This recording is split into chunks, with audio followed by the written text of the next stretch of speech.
Good afternoon, ladies and gentlemen. Welcome to this afternoon's Board of Trustees workshop for the Village of Fredonia, 911 Church Street in Fredonia, New York on this February 23rd, 2026. At 4:30 p.m., I call this meeting to order. I'm Mayor Mike Ferguson. Please stand for the Pledge of Allegiance. I pledge allegiance to the flag of the United States of America and to the republic for which it stands, one nation, under God, indivisible, with liberty and justice for all. So we'll call a roll. Trustee Esperson. Here. Trustee Brockler. Here. Trustee Cruz-Keefe. Here. Trustee Wandel. Here. Trustee Lazzaroni. Here. Thank you. We're going to start tonight's meeting off with a special presentation from Matt Higgins from Labella to kind of update us on the status of the water project. So Matt, you want to take the microphone? Thank you, Mayor. All right, hopefully everybody hear me all right? Okay.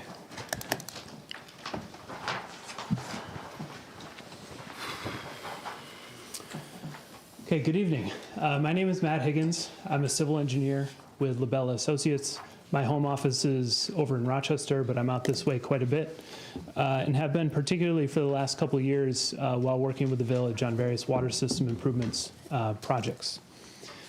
I had hoped this evening to run through a brief slideshow. It's 6 or 7 slides long, just to reflect on the history of the project and where the village has been over the past couple of years, bring us all up to speed together about where we stand at the moment, and then dive in a little bit to the current project scope that the village is advancing, as well as anticipated schedule, permits, and next steps.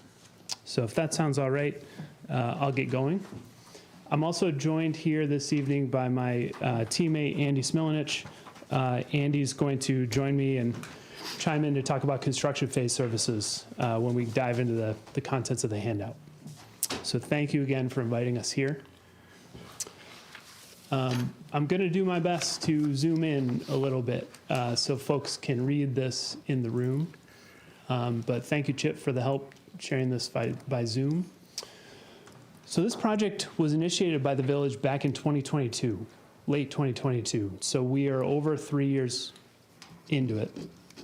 And we're going to work through any sort of technical difficulties we have. So the first step of the project was to do an initial water system evaluation and come up with feasible alternatives to address some of the water system's deficiencies at that time. The initial version of the engineering evaluation contained three primary feasible alternatives that were the focus of the study. Alternative 1 was to upgrade the village infrastructure, the water plant and the reservoir. Alternative 2 involved decommissioning of the water plant and reservoir in interconnection with the city of Dunkirk. And alternative 3 involved decommissioning of the water plant, drawing down the reservoir rather than decommissioning it and interconnecting with Dunkirk. So late 2023, the village board selected alternative 3, which was a required action based on a requirement the Chautauqua County Department of Health was imposing on the board at that time. And early 2024, primarily as a result of that selection at that time, as required by the Department of Health, a first lawsuit related to SECRA was filed. And so the village proceeded through that and transitioned and moved the project forward by regrouping and kind of requesting a modification of the engineering evaluation and preliminary engineering report that had been prepared up through November 2023. So the revised engineering report, prepared in 2025 and completed in May, included additional hydraulic modeling and a focus on 2 primary alternatives, one being the same as the original report, upgrading the village infrastructure, the water plant and the reservoir, and alternative 2, focusing on decommissioning the water plant, drawing down the reservoir, and instead of interconnecting with the city of Dunkirk, interconnecting with the North Chautauqua County Water District. And so that brought the village through May of last year, about 9 months ago. That preliminary engineering report concludes with a recommendation from Labella to select alternative 2, which involved decommissioning the water plant, drawing down the reservoir, and proceeding to construct an interconnected system with the North Chautauqua County Water District. And the basis of the recommendation was given here, and this is a slide that we presented back in May when we presented to this body the results of the report and the recommendation. I'm not going to dwell on it this evening, but I did want to highlight it for the board again to refresh our collective memory and to make sure we note some of the concerns at the time that formed the basis of that recommendation. So that was May 2025. Since May of 2025, I wanted to highlight some key steps that are critical in my opinion to what the village has been advancing as part of this project since that time. So in May 2025, not only was that engineering report finalized, but also the disinfection system replacement project was initiated. That project is now, as you see in green here, it is nearing completion, with substantial completion slated for the first week of March, at which time the village will be able to transition from the current disinfection system that has been challenging to operate to the new system, which should facilitate operations at the facility. While that project has been going on from May through the present, on the overall water system improvements project side, the village completed environmental review, it executed an IMA with the town, it submitted grant application, the intermunicipal grant application over the summer. That grant application yielded a grant award through New York State Department of Health for a $5 million grant, with the balance of the project cost being provided in the form of a $12.5 million interest-free loan. The village is proceeding through a second, the hearings for a second SECRA-related lawsuit that was filed based on environmental review done over the summer. And it is worth noting that the village has recently entered into a consent order with Chautauqua County Department of Health as related to advancing the water system improvements project and hitting targeted milestones.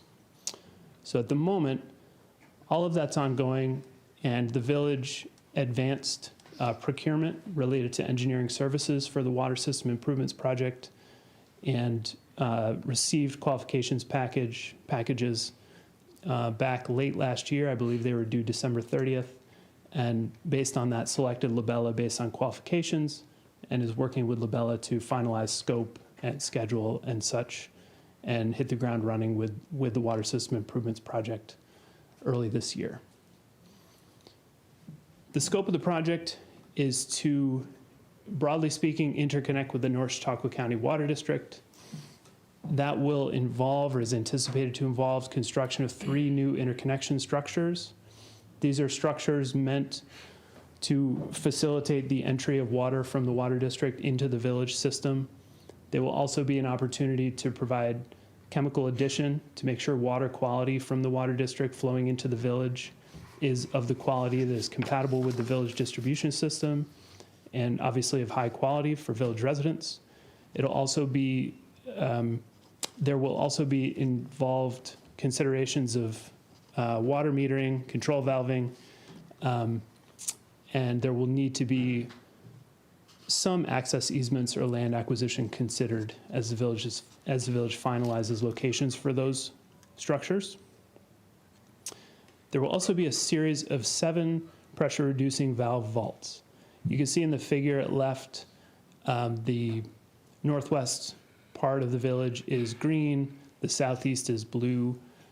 I know that the font is unreadable there, but generally the proposal is to split the village into 2 pressure zones so that the low-lying areas up here near the university, which currently have very high pressure, see a more reasonable pressure in line with Department of Health recommendations and requirements, while there is still, adequate pressure in this blue zone to the southeast. There will be collaboration with the town regarding a new shared tank down here south of the village. The intent in sharing that tank is that it is less expensive for the village and for the town to combine and collaborate and build one tank rather than each entity building their own tank, thus decreasing costs for the village and for the town. Matt? Yeah. We did talk about maintaining our current tank as well for a sense of redundancy and extra storage so that we would never run out of Correct. water. So Correct. just wanted the public to know that the current tank would remain in use. Thank you, Mayor. That is the Webster Road storage tank that the mayor is referring to, and that will continue to be a critical part of village water system infrastructure under this proposal, so that will be maintained and continue to be used. As will the Vineyard Drive pump station, which will be included in the scope to receive relatively minor structural HVAC and electrical repairs and improvements to that structure.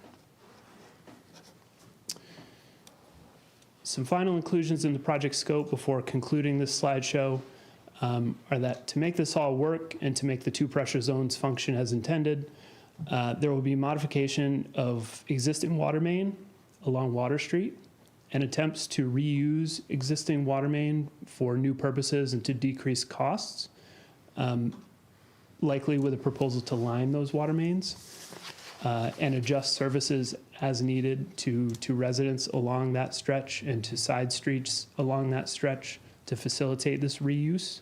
That's an effort to be cost conscious and use infrastructure that can be that is suitable for continued use. And finally, on the decommissioning and demolition front, there will be a decommissioning of the Webster Road pump station.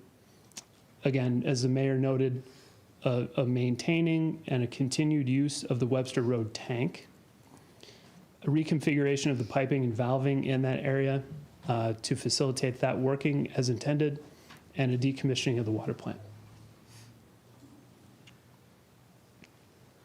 So at a very high level and a very quick, at a relatively quick pace, that's the scope of the project as well as the actions the village has been taking at a high level from late 2022 through to the present.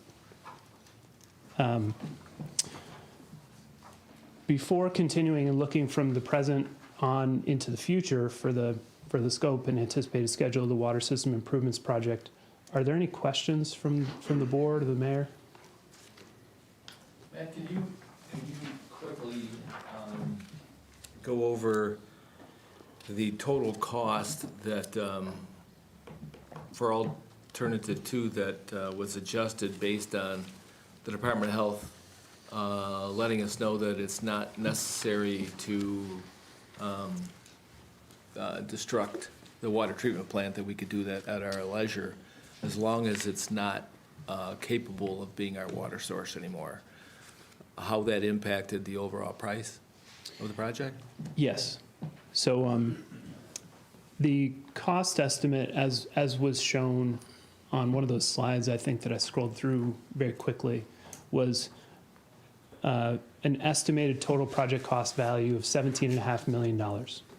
And that was also the cost that the village board bonded for in summer 2025, as was required by one of the grant applications that was submitted in early September 2025. Within that $17.5 million estimated project cost number, there were, I think, 2 inclusions of note. The first one is it included a significant amount, somewhere between $500,000 and $1 million. I don't have it right in front of me, but somewhere within that range to decommission and demolish the water treatment plant. Recent conversations with Chautauqua County Department of Health have indicated that the Chautauqua County Department of Health would be okay with the village leaving that plant standing. It would be up to the village's discretion, but the Department of Health was suggesting that an approach as simple as constructing a fence around it and padlocking the door would be enough to satisfy the Department of Health. So if that approach, like from our standpoint, that approach would be a viable path for the board to take for this project. And if the board did take that path, it would stand a chance of saving that $500,000 to $1 million on that item that is within the $17.5 million estimated project cost.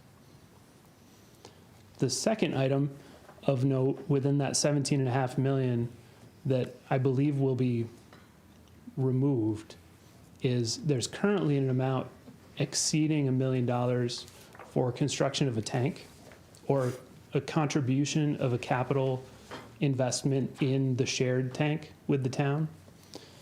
And my understanding after recent conversations with Village Bond Counsel and Village Attorney is that the village is not legally able to, and I'm not a lawyer, I'm just reiterating my understanding, is that the village is not able to contribute capital funds to construct a piece of infrastructure that will be outside of the village and not owned by the village. Yep.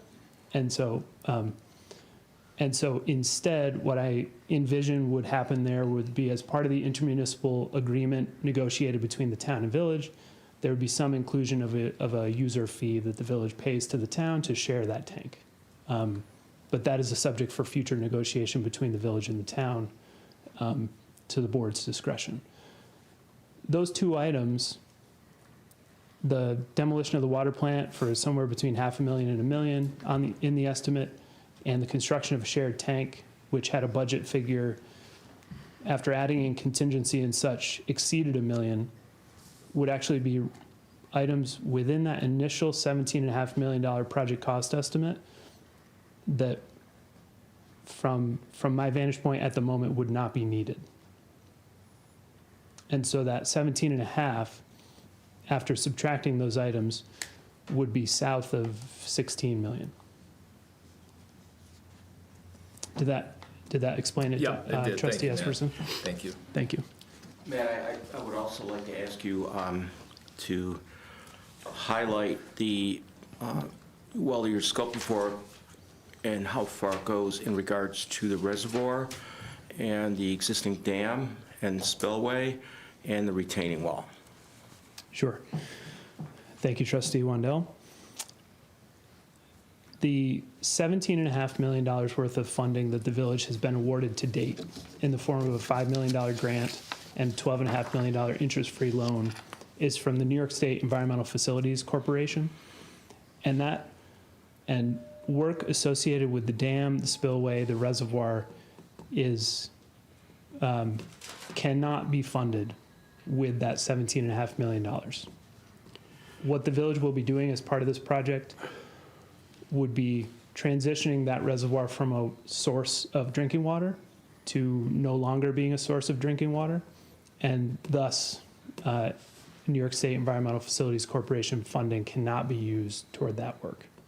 So the work that the village must do associated with the reservoir and the spillway and dam to bring it into compliance with state regulations has to be advanced with a different source of funding. Such as the DEC? Such as the DEC or FEMA or Department of Homeland Security. There are a variety of funding programs that could be used. But thank you for the question. It's a good point that that the EFC funding cannot be used for that activity. Yeah, I was aware of that. I just wanted everyone else to really understand that, because we're looking at that as well. But the scope of Labella's work is, as you have shown us. Thank you. Any other questions from the board? Yep, And so I can transition to looking forward I like that. as the next step. Okay. So I apologize. I don't have any slides for this. And Andy, I want to invite you up here to join me for this piece. But I handed to the board a handout that shows anticipated schedule for the project, our anticipated approach to procuring contractors when the moment for bidding and construction procurement arrives, anticipated permitting, and then some notes about fee and other considerations for the board's consideration and to invite questions. So at the top of the handout is a schedule, and I'll just narrate through it so that the audience can also understand what's shown. What's shown here is project phases between the present and the third quarter of 2029. And this schedule was presented in the preliminary engineering report. It is adapted further based on recent discussions with Chautauqua County Department of Health and the village, and particularly in light of the consent order that the village entered into with Chautauqua County Department of Health in recent months. There are 3 cells here in a lighter shade of blue. One in the kickoff meeting line, one in the permitting row, and then one in the preliminary design row.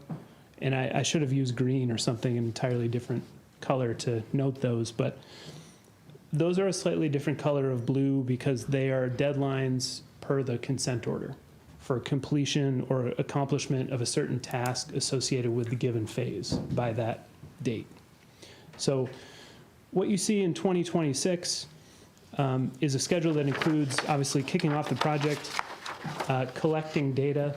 That data collection phase includes the field investigations associated with advancing the work. So collecting topographical information in the form of a survey, boundary surveys, subsurface utility locating efforts, advancing geotechnical work, geophysical work, all the sorts of field investigations that need to be advanced to help us understand existing conditions and, as best as can be understood, soil conditions for areas where infrastructure will have to be built. So that's all part of the data collection phase there, noted between January and September of this year. The planning and grant writing task reflects, I believe, 7 or 8 grant applications that are within our proposal as recommended to pursue for this project. The village, as already mentioned, submitted a grant application in early September 2025 and has received funding through Department of Health. Based on work associated with that application, the village has also recently submitted a local government efficiency grant to provide additional project funds, and there are more than half a dozen others that provide a good opportunity for the village to further reduce the local share and the debt service associated with the work. So when I think of this, I'm thinking 17.5 million, 5 million has been received in grants, 12.5 million is a low interest loan from EFC. And so our focus is leveraging additional funding programs to increase the grant amount by adding grants from other funding programs and reducing the amount of interest-free loan that will have to be used to get to that balance of 17.5 million. So those applications are anticipated to be due between now and the roughly end of August this year. The next 3 phases, permitting, preliminary design, final design, all kind of advance together. Design and permitting must go hand in hand, and in certain cases must be iterated. You go to a certain level, then you show the funding, you show the permitting agency what you would like to do. They give you feedback, and you adapt the design per their requirements.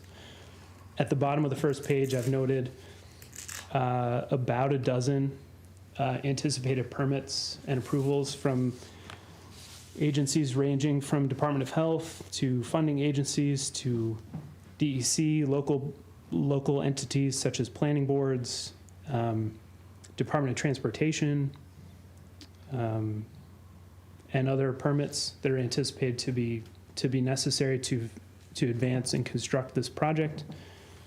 It is worth noting that permitting phase is anticipated to continue through middle of 2027, because at the tail end of that phase, it will be inclusive of submitting proposed construction documents to the Department of Health and asking their review feedback and also eventually their approval for the village to advance and construct the work as shown on the contract documents. And then finally, we transition into construction. So construction, as shown here, is anticipated to begin in spring 2028. So there'd be construction procurement at the end of 2027 and construction being advanced with contracts as generally shown in the middle of this document through early 2028 and lasting about 18 months through August 2029. And so we've used some notes here that describe an approach to construction procurement that divides the project scope into 1A, 1B, and 2. And I just want to give Andy an opportunity to chime in here about why we think that approach is viable and why we've presented it the way we've proposed it here. Good evening, everybody. So looking at the overall scope of work for the entire project, we looked at the best, right now, the best path to break up the project in a scope that makes sense for multiple contracts. That would, instead of having one big contract, which may eliminate competition on the contracts, breaking it down into a couple smaller contracts that will hopefully bring in more contractors to bid on it and therefore give you a more competitive price. And also breaking it down the scope instead of being linear and dragging it out, the project out another, 6 months past 2009. Instead of being linear, we can overlap them and shorten the total duration of the entire scope of the project.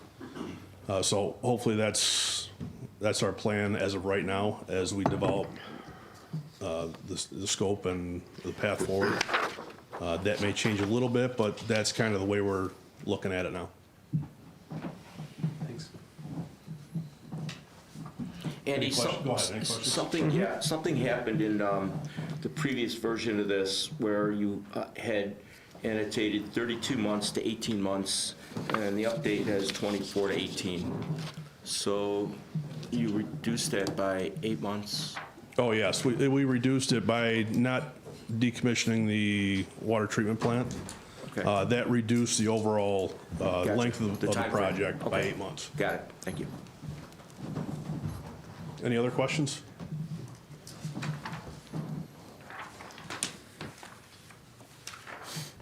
Anybody else? So are we Go gonna, ahead. as a board, are we gonna have like maybe a monthly meeting when this gets going with the engineers to talk about where we are in the project and questions and feedback and? Yep. Thank you for the question.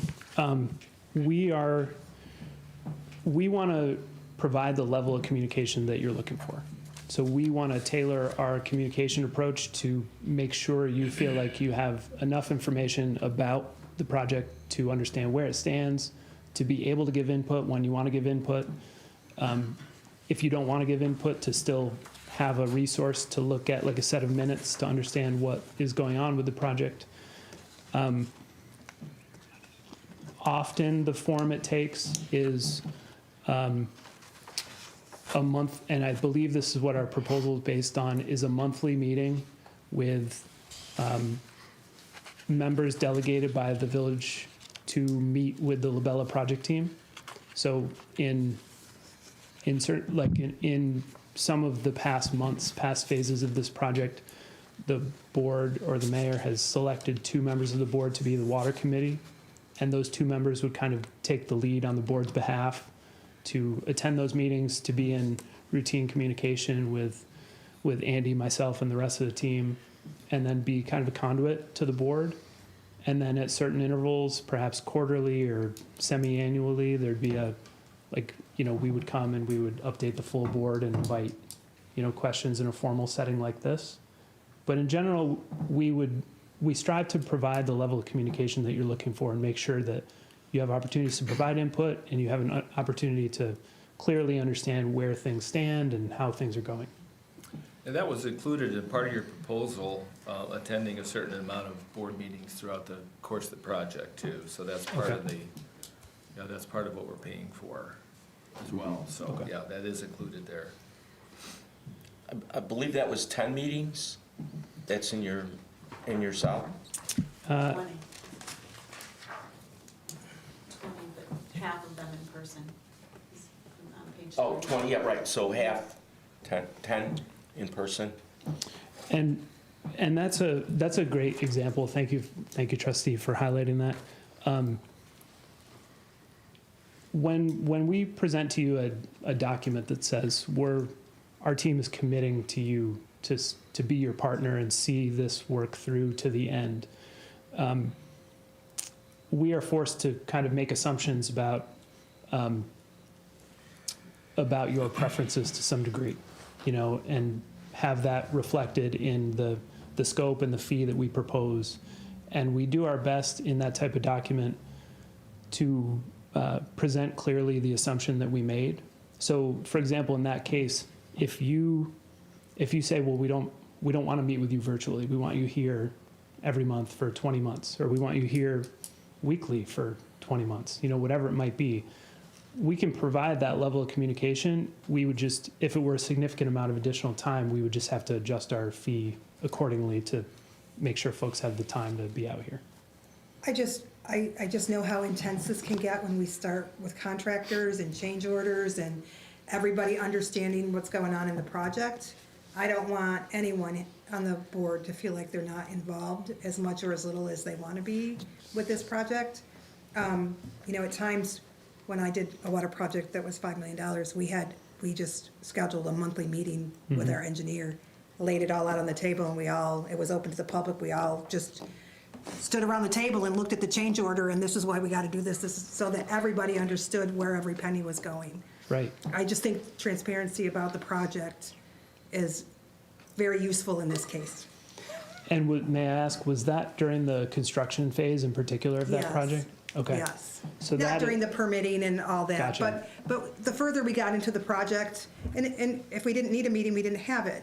But we are open to listening to, so that we feel involved. We want a stake in the game. We have a little stake in the game here. Like we want to be I want to be involved. I want to know what's Certainly. going on. I want to be accountable to what's happening. So I just want to know that, I guess I want it known that I want it to be transparent and open to everybody who wants to listen to what's going on. Right. Thank That's you. all. And it gives me an opportunity to note that during the construction phase, those meetings do become more often. Like it's every other week. It's important. I and think it's important to yeah. know, like, Right. And particularly, and to be able to ask those questions, like, why do we Yeah. have to do it that way? So we understand, why are we spending this much money to do it this way? Is there a better way? Nope, this is the only way it can be done. Okay, well then, let's go forward. for folks, another good example, trustee, to cite is that there are folks along Water Street who will see their water services switch from one pipe to another. And there will be a temporary disruption of water to their home while that changeover happens. So there'll certainly be the need to interface with the public and specifically with folks who will specifically, although temporarily, be impacted by the way things are advanced. Thanks. Did you have anything to note on that, beyond what I said? I think during the construction phase of it, I'll be readily available as the CM on the project for Labella, and any updates, spreadsheets, costing will be available. Even if you want it outside of like a pre-scheduled, we're gonna get it, this month if things are happening, you can definitely request it because it'll be updated on the daily. Okay, thank you. Thank you. Good job, guys. Thank you. Anybody else? Appreciate your time. Thank you for coming. John, you look like you have a question. Yeah, no, I don't have a question, I just have a statement. And I talked to Matt about this earlier, because if you looked over their proposal, you'll see, and the figures changed, Yes. that the cost was gonna be 2.9, and now it's 2.6 or whatever. Well, that cost is already baked in to the 17.5 million. This is not an additional cost. Right. It's part of the total cost. Right. But I still think we probably need, at some point soon, to approve the proposal through a resolution, to accept their proposal as a resolution. So I'm going to recommend that we do that at Monday's meeting. If you've all had a chance to read this, all had a chance to ask any questions you want to ask, this is the time to do it.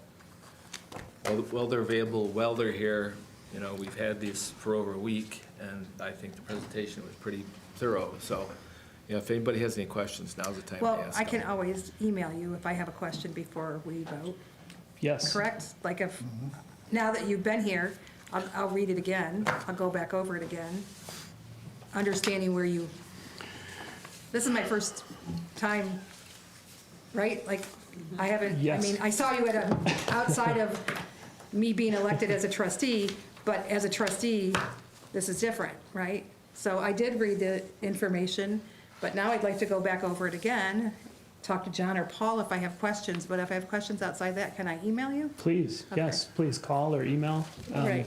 We also want to note that we have Jen Vaughn and Oliver Sugarman also from Labella here who are parts of the project. Hello, folks. We weren't ignoring you. Didn't know, Matt, if you had anything that you want to include them in, or if anybody else had questions about for either Oliver or Jen. How you doing? Hi, Jen. Jen, could you and Oliver explain your roles in the project, please? Yeah, thanks for having us. I'm Jen Vaughn, and part of my role is to support the team regarding grants and ensuring that we're helping to minimize the end user costs for the improvement. And so that's one part of the role. And earlier in the project, I also supported development of the preliminary engineering report. I'll turn it over to Oliver. And we may have just lost Oliver. We like you if you're the money lady. Oliver ran. I think Oliver had a bus to catch or something, but that's okay. But Oliver's a really valued member of our engineering Yes. team, and he's a project engineer for the project, so he's a really, really critical part of the team. So we'll make sure he's out here to meet everybody. I think it's soon. also important to note that the money we're spending at the water treatment plant currently for the chlorination system, the majority of the money that we're spending is going to be able to be used in this project as well. So we're not spending $400,000 and then just scrapping it. We'll be able to use a good number of the components into this project as well. So I think that's important to note. So Jen, thank you for your time. Thanks, Jen. Have a good night. Stay warm. And say hello to Oliver for us when you see him. Thank you. Thanks. Gentlemen, thanks for your time. Appreciate it. Thank you so much. Thank you. And on last note too, I will have questions that I'd like to email to you. So when I get the answers from you and Andrew, I'll just distribute them to the board and the mayor so that, we're all aware.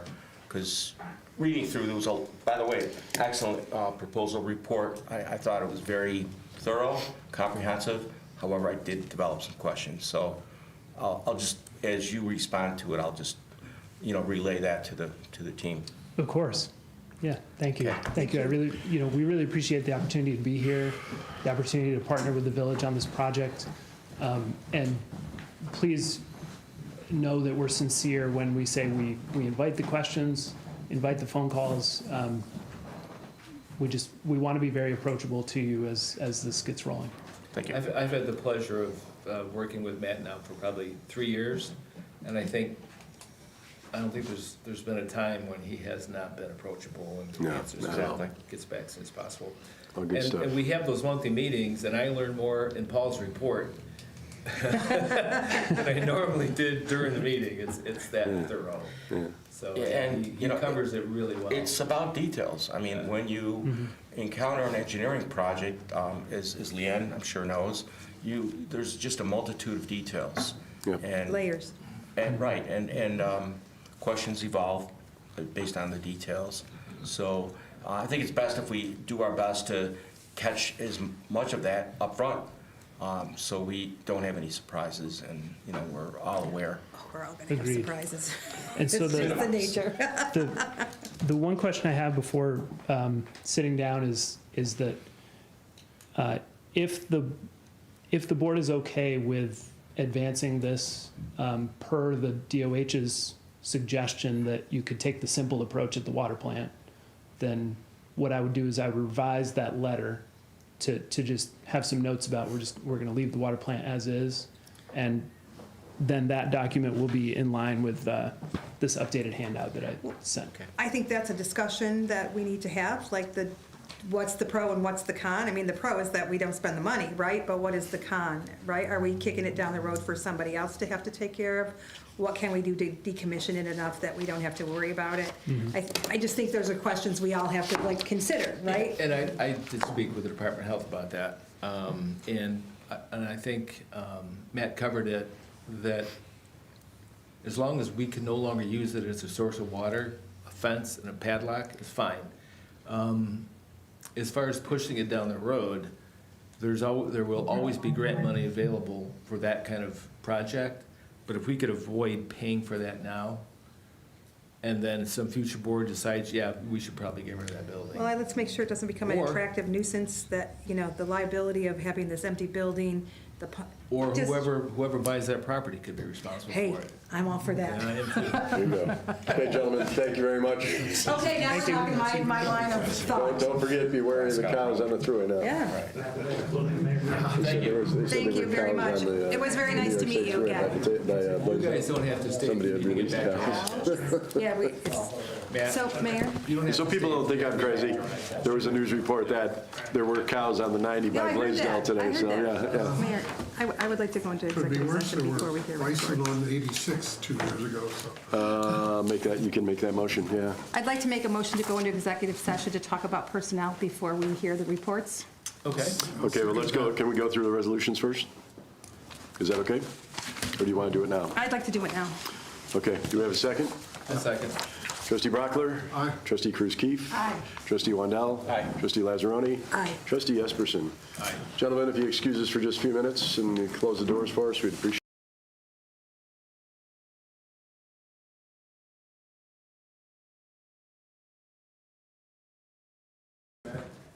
What about, since the fire chief and police chief are here, about sometime in the spring or early summer? Thank you. And I realize manpower is going to be an issue. Cheers. To maybe put together a Rio bicycle rodeo or coach bike safety for kids. If and when we have time to do so. Think about it.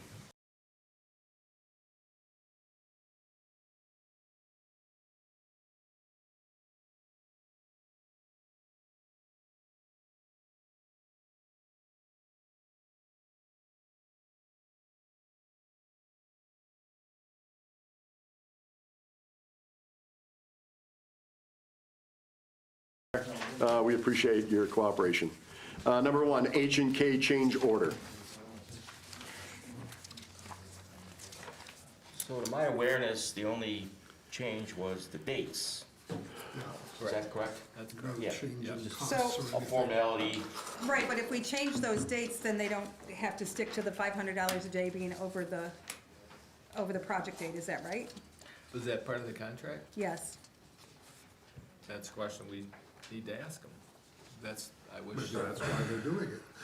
let's ask Oliver. Okay, so, because it's $500 a day exceeding substantial completion. And that was a question Yeah. that we talked about before, and if we approve that, then we waive that.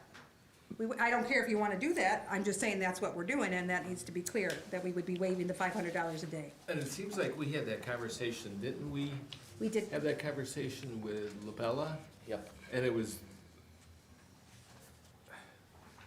I don't know if it was their opinion, maybe they pointed out, that if H&K wanted to fight that it wouldn't be worth the cost of Yep. litigating it, because they could claim that there were issues with shipping and Yeah, that's So- correct, and things that were beyond control, because it was a Right. supply chain issue that they were not in No, control. I know, I wanna. the last time the three of us talked about that downstairs, just in passing, we had talked about that they were over and that, Yeah. Yeah. right? So Yeah. nothing, I hadn't heard much more about that, Yeah. but I just knowing that's part of the contract. Right. I just want everyone to know that we would be waiving that if we, Right, right, I'm not saying we shouldn't, I just Right. am saying, yep. Okay, resolution number 2, Felt and Porter training. How much training does one guy need? You need, I need 80 hours, and he needs. Okay, all right. Yeah, gotta keep you legal. Number 3, abstract 795 through 798. Any discussion? I see another resolution added tonight?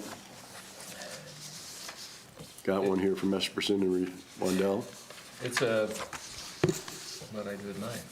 It's a resolution that I ran this through Melanie. And I think upon reading it, you will figure out the basis of it.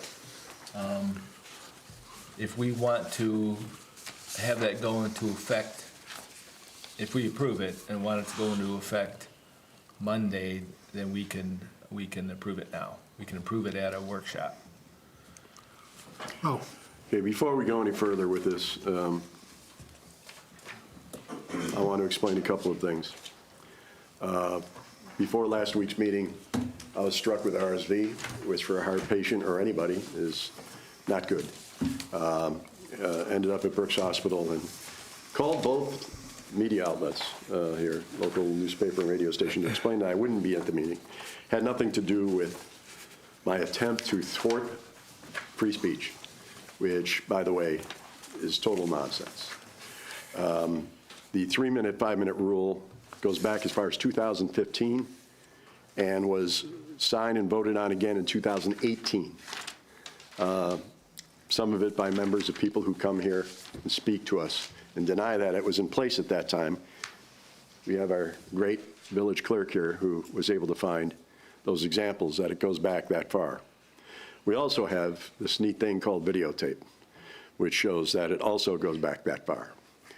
I would never, as an elected official, attempt to quiet the public. But as you see, we have very few, if any, people coming to the meetings. Part of that reason, I believe, is because of the circus that it has turned into in the past and continues to be to a certain extent.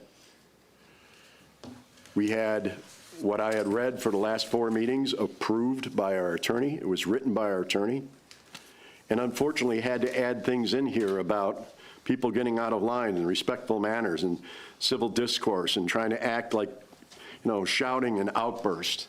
That was the reason for the attempt. New York State open meeting law says that you must have a meeting that the public can attend and observe the workings of the government. There's no law stating that there is a public portion of the meeting. There's no law stating that we need to broadcast the meetings, as we do, and have done successfully for many, many years. It's the beauty of broadcasting the meetings, is we have video proof. I think that some of the things that happened in this room were absolutely ridiculous, and it was I who called the police last week from my hospital bed, because I felt that it got out of control. I thank the board for maintaining their composure. They're better people than I am from that standpoint.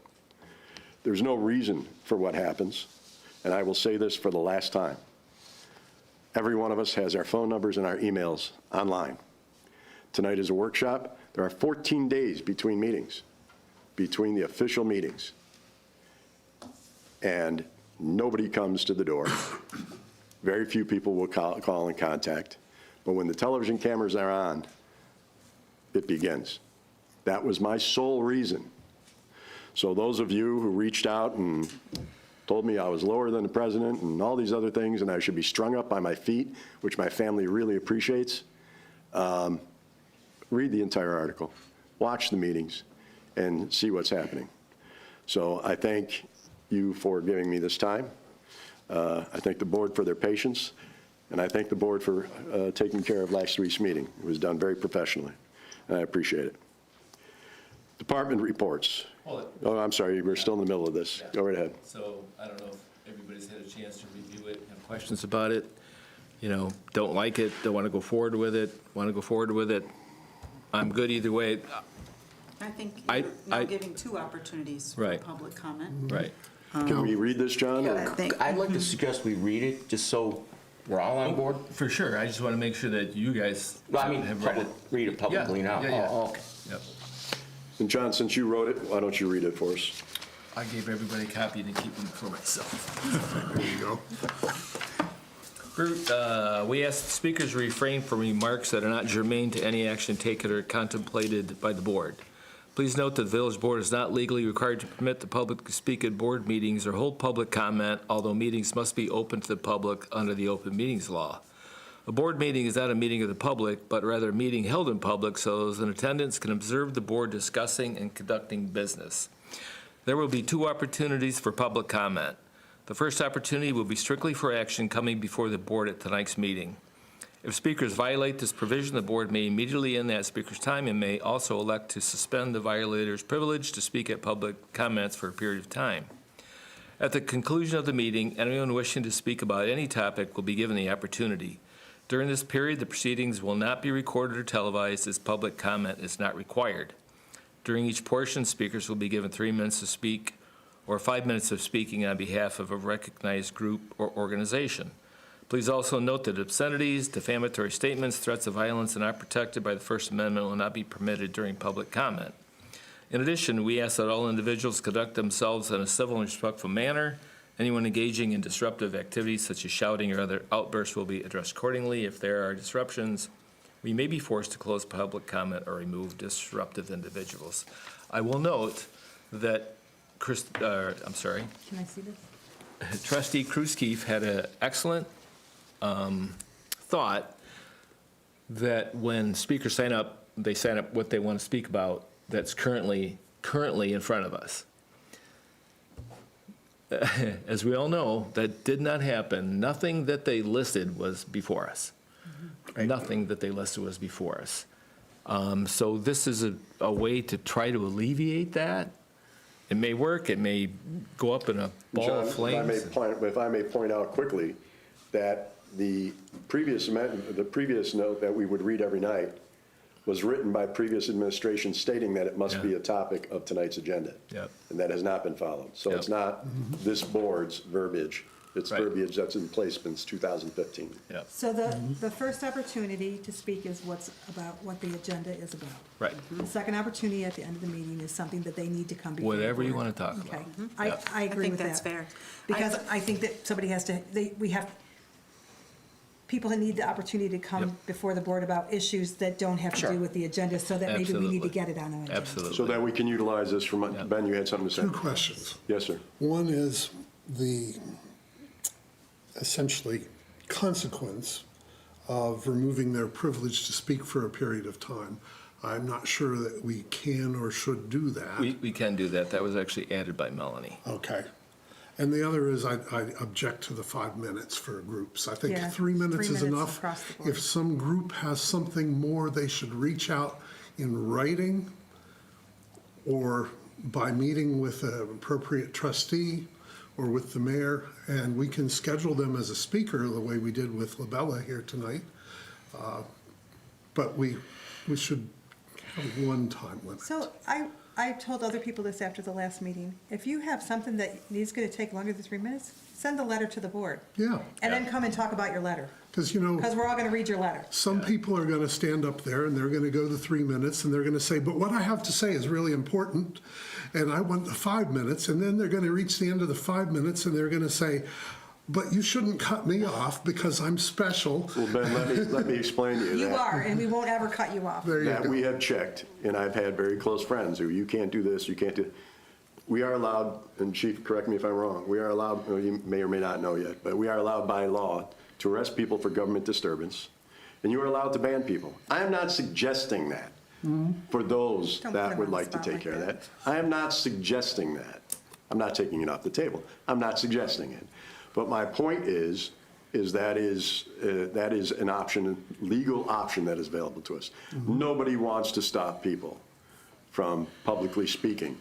But you know what the best speakers are?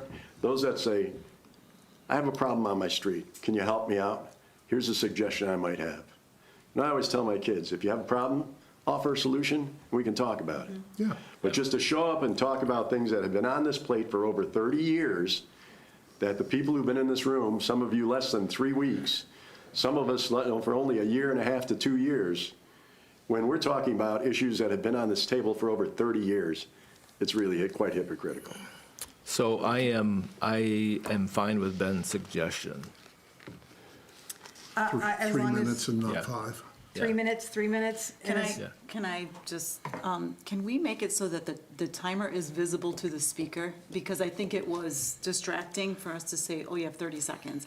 Or if they can just glance over at it, I think that would probably be. We could try the really kind of small numbers. We might be able to find one that has bigger numbers, Yeah, you know. I can go find one if you want. I just think There's a that, big one downstairs. Do we? All okay. right. I just think that would be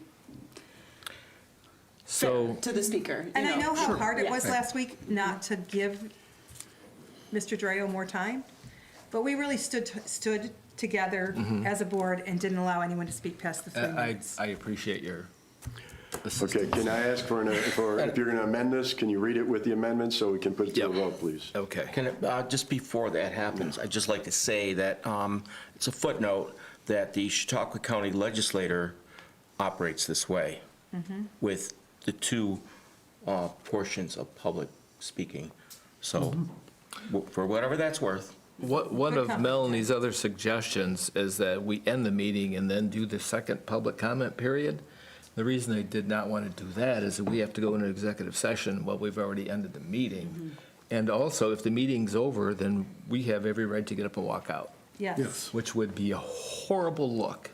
And I think that any speaker deserves our attention.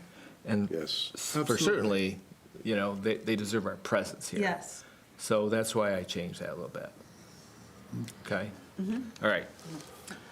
Be it resolved that the public portion of the board meeting is hereby approved to be amended as follows. We ask that speakers refrain from remarks that are not germane to any action taken or contemplated by the board.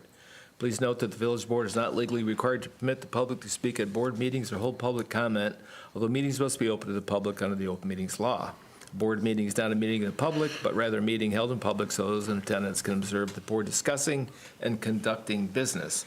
There will be 2 opportunities for public comment. The first opportunity will be strictly for action coming before the board at tonight's meeting. If a speaker violates this provision, the board may immediately end that speaker's time and may also elect to suspend the violator's privilege to speak at public comment for a period of time. At the conclusion of the meeting, anyone wishing to speak about any topic will be given the opportunity. During this period, the proceedings will not be recorded or televised as public comment is not required.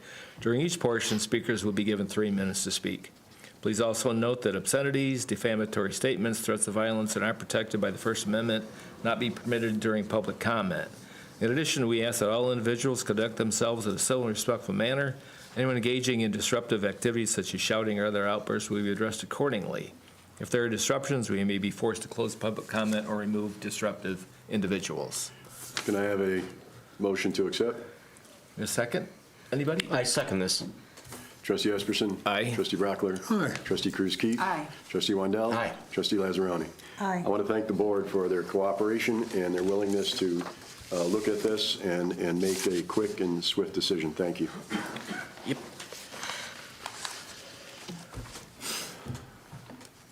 Department reports. Police Department.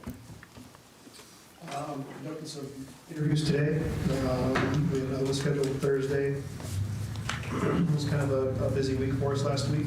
I think the department came together nicely with kind of a major incident, and proud of them. And we're still working on it and through it with the DA's office and other agencies, so thank you. Thank you.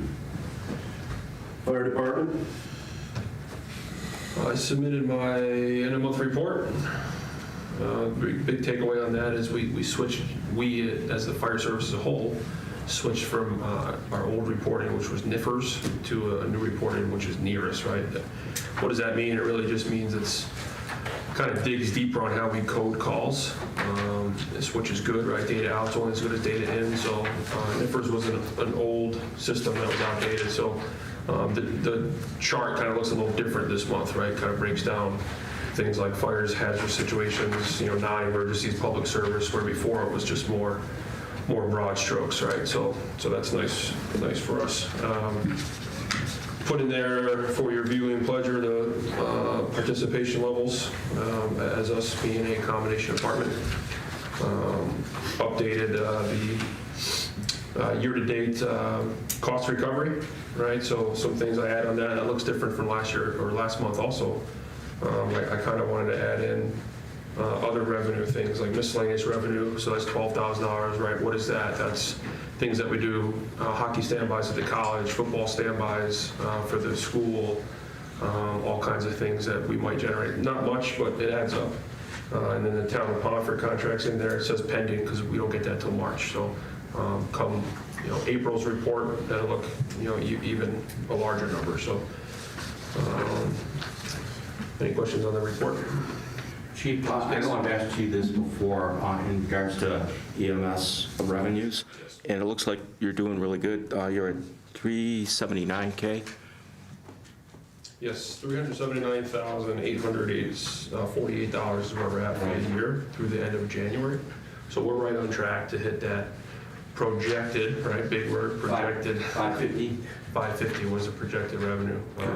I think we'll be right at it, maybe a little over it, but it should be good. Awesome, thank you. Yeah. Now, I know a while ago you were asking for some additional funds for ambulance supplies, and I see in our transfers, we're actually taking money out of ambulance supplies and moving it to training. Is that going to be a problem?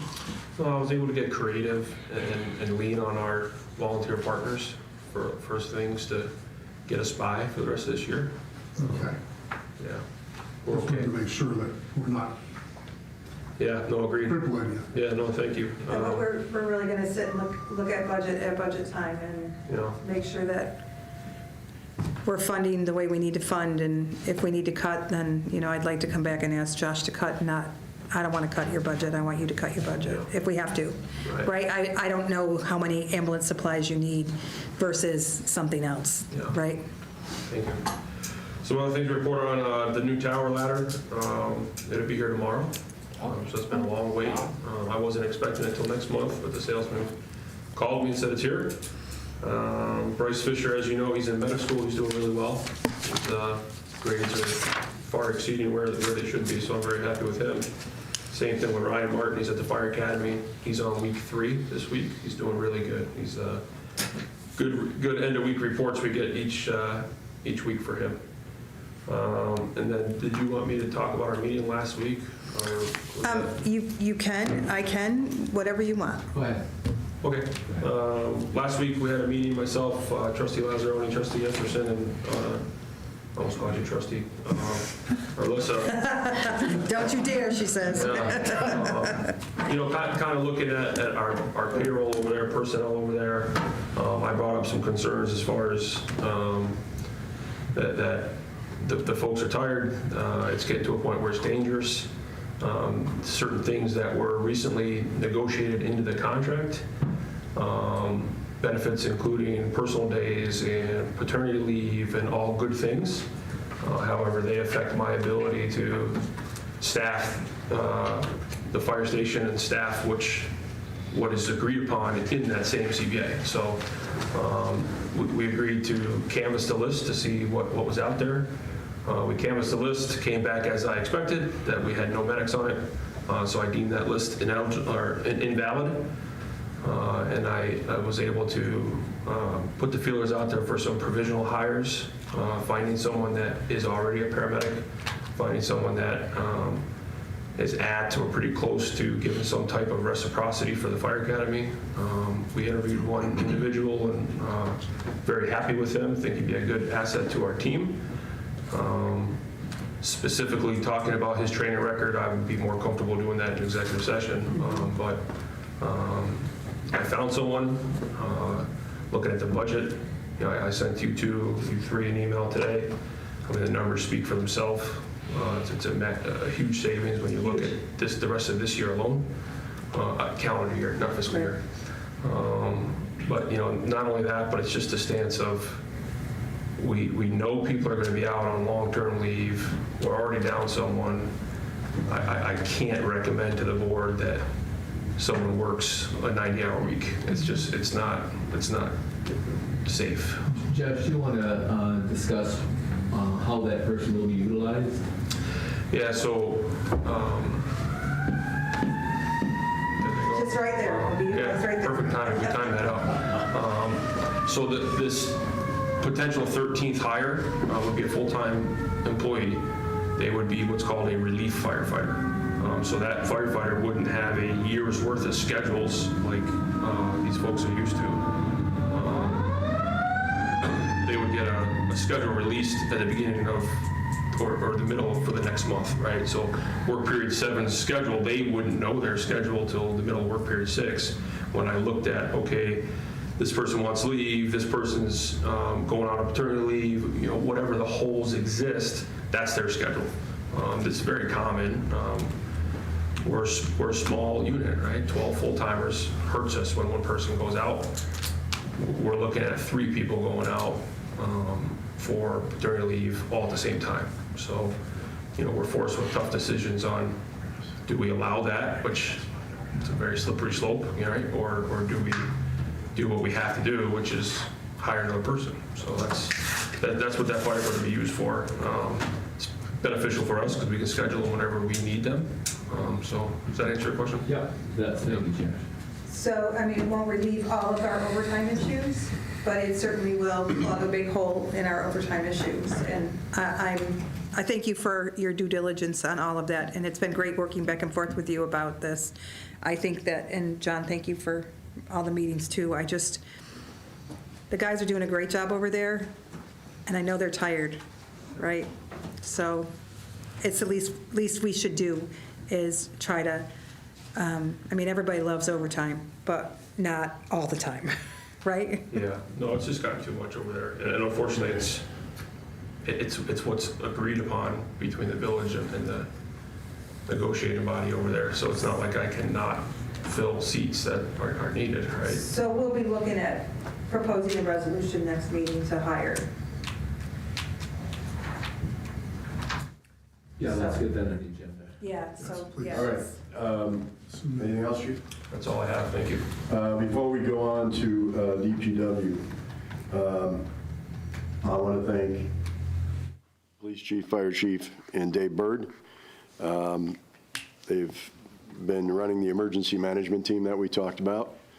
And I want to thank all 3 of them for their leadership through a very nasty weather and traffic issues that we've had in the last couple of weeks.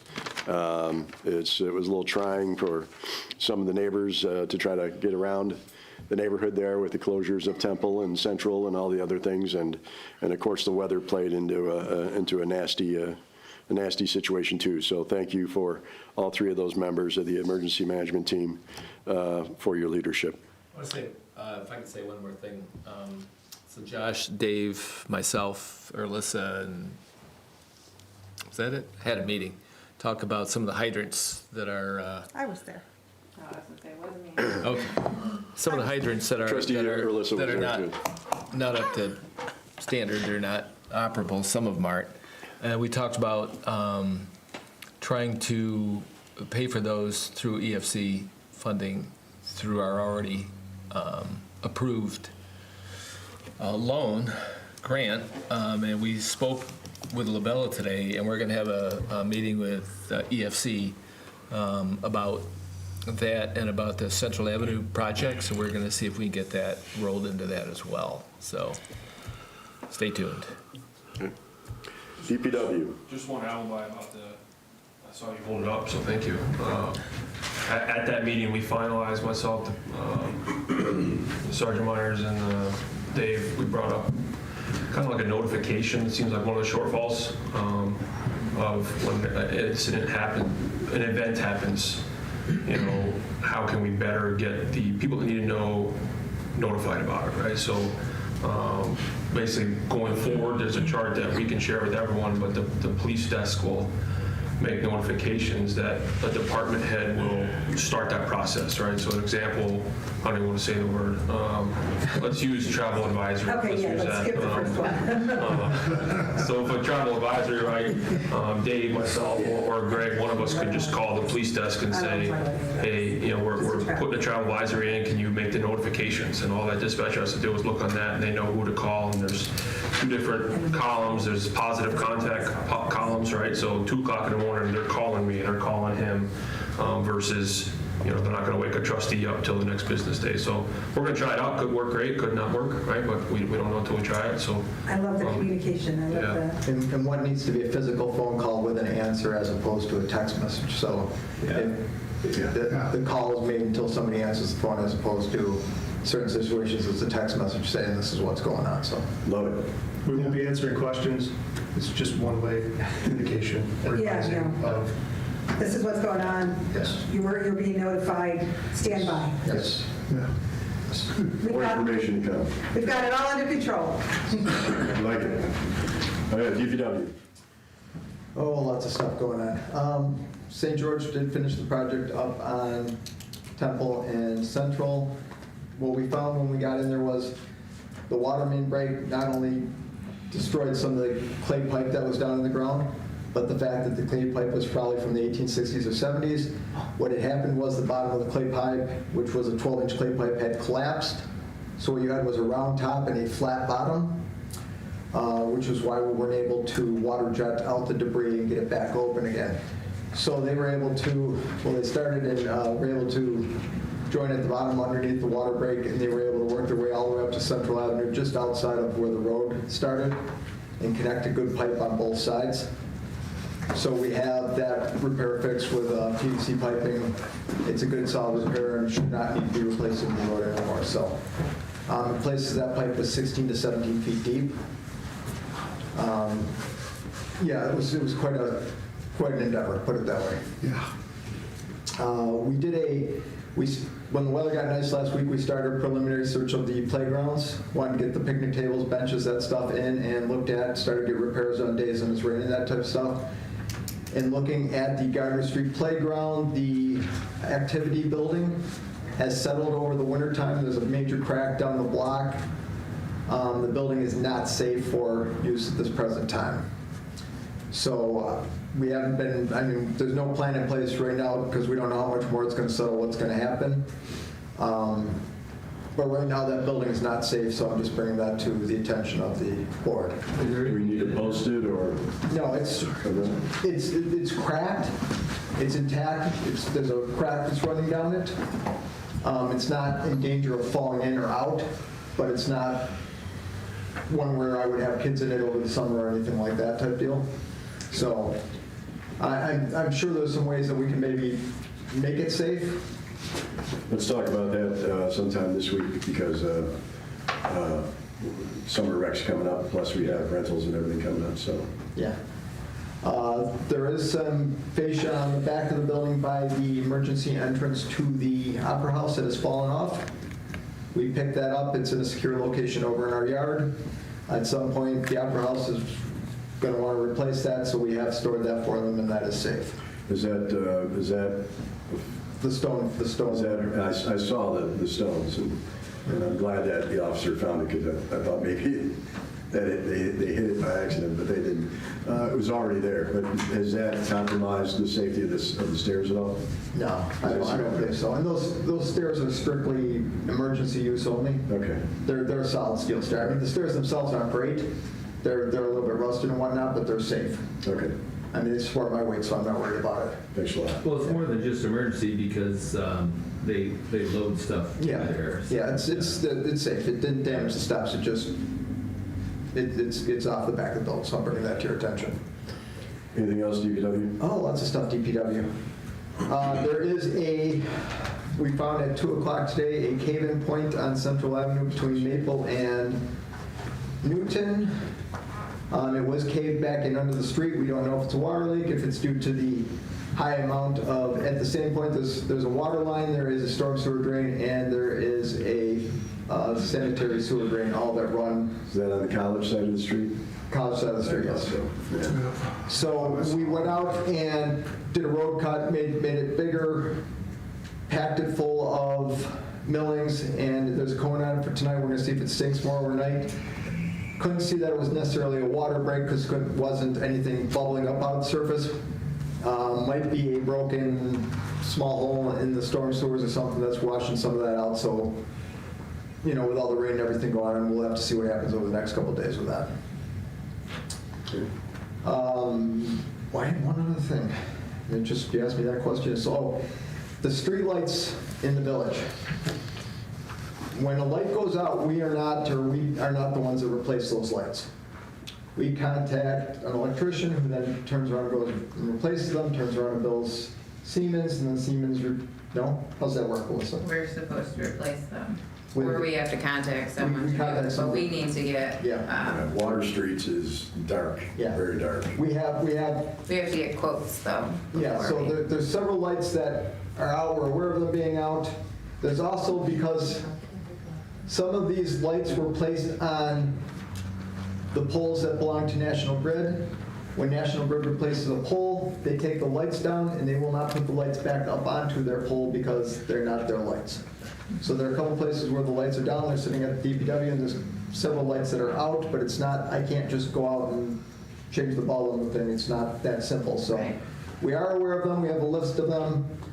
For everybody up on the corner of Roslyn and Castile Lights, we've had like 38 calls on that particular one. That must be like the hot light in town. We know it's need to be replaced. We understand. We just, physically, we can't just go out and pop the bulb off and do it. So I just wanted to bring it up as well. Okay, thank you. David, just a follow-up question. I emailed you and asked you about the composition of the village sewer lines, and you responded back saying that it was a combination of cast and clay tile, correct? Yeah. Do you have any further information on that? or- I would bet, I mean, just from talking to the guys, I would bet you probably it's 70 to 80% clay tile. Okay. And then the rest would be cast or ductile replacements, and some of the newer ones would be the cast iron pipes. I mean, the reason I bring this up is in meetings with the town and potential BOCES addition to the sewer district, our sewer district, that's information they would like to have, and you're saying that's all you know and can't. Yeah, I mean, so unless they've repaired the lines, Yeah. none of this was put in with one guy that's down in that building right now. Yeah, it's not recorded. It was never recorded, and you don't have it. Yeah. Yeah, I mean, every time I ask the guys, what are we usually digging up? It's clay tile. But we have gotten in there and found ductile, we found cast iron, just, depending on if there was a sure what's going on in there.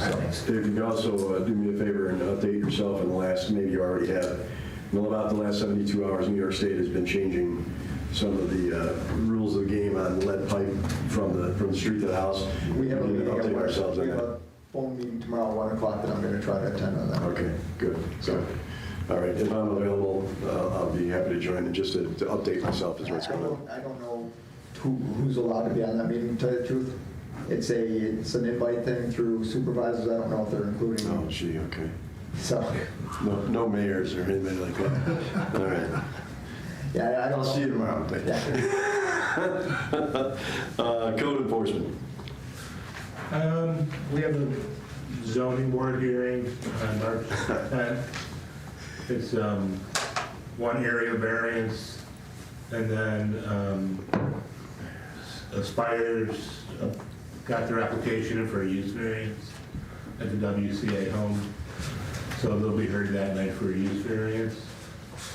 The planning board and zoning board met last week, and on 3 issues. The first one, the easy one, the rezoning on White Street. The planning board looked at that and recommended that we don't do a rezoning at this time.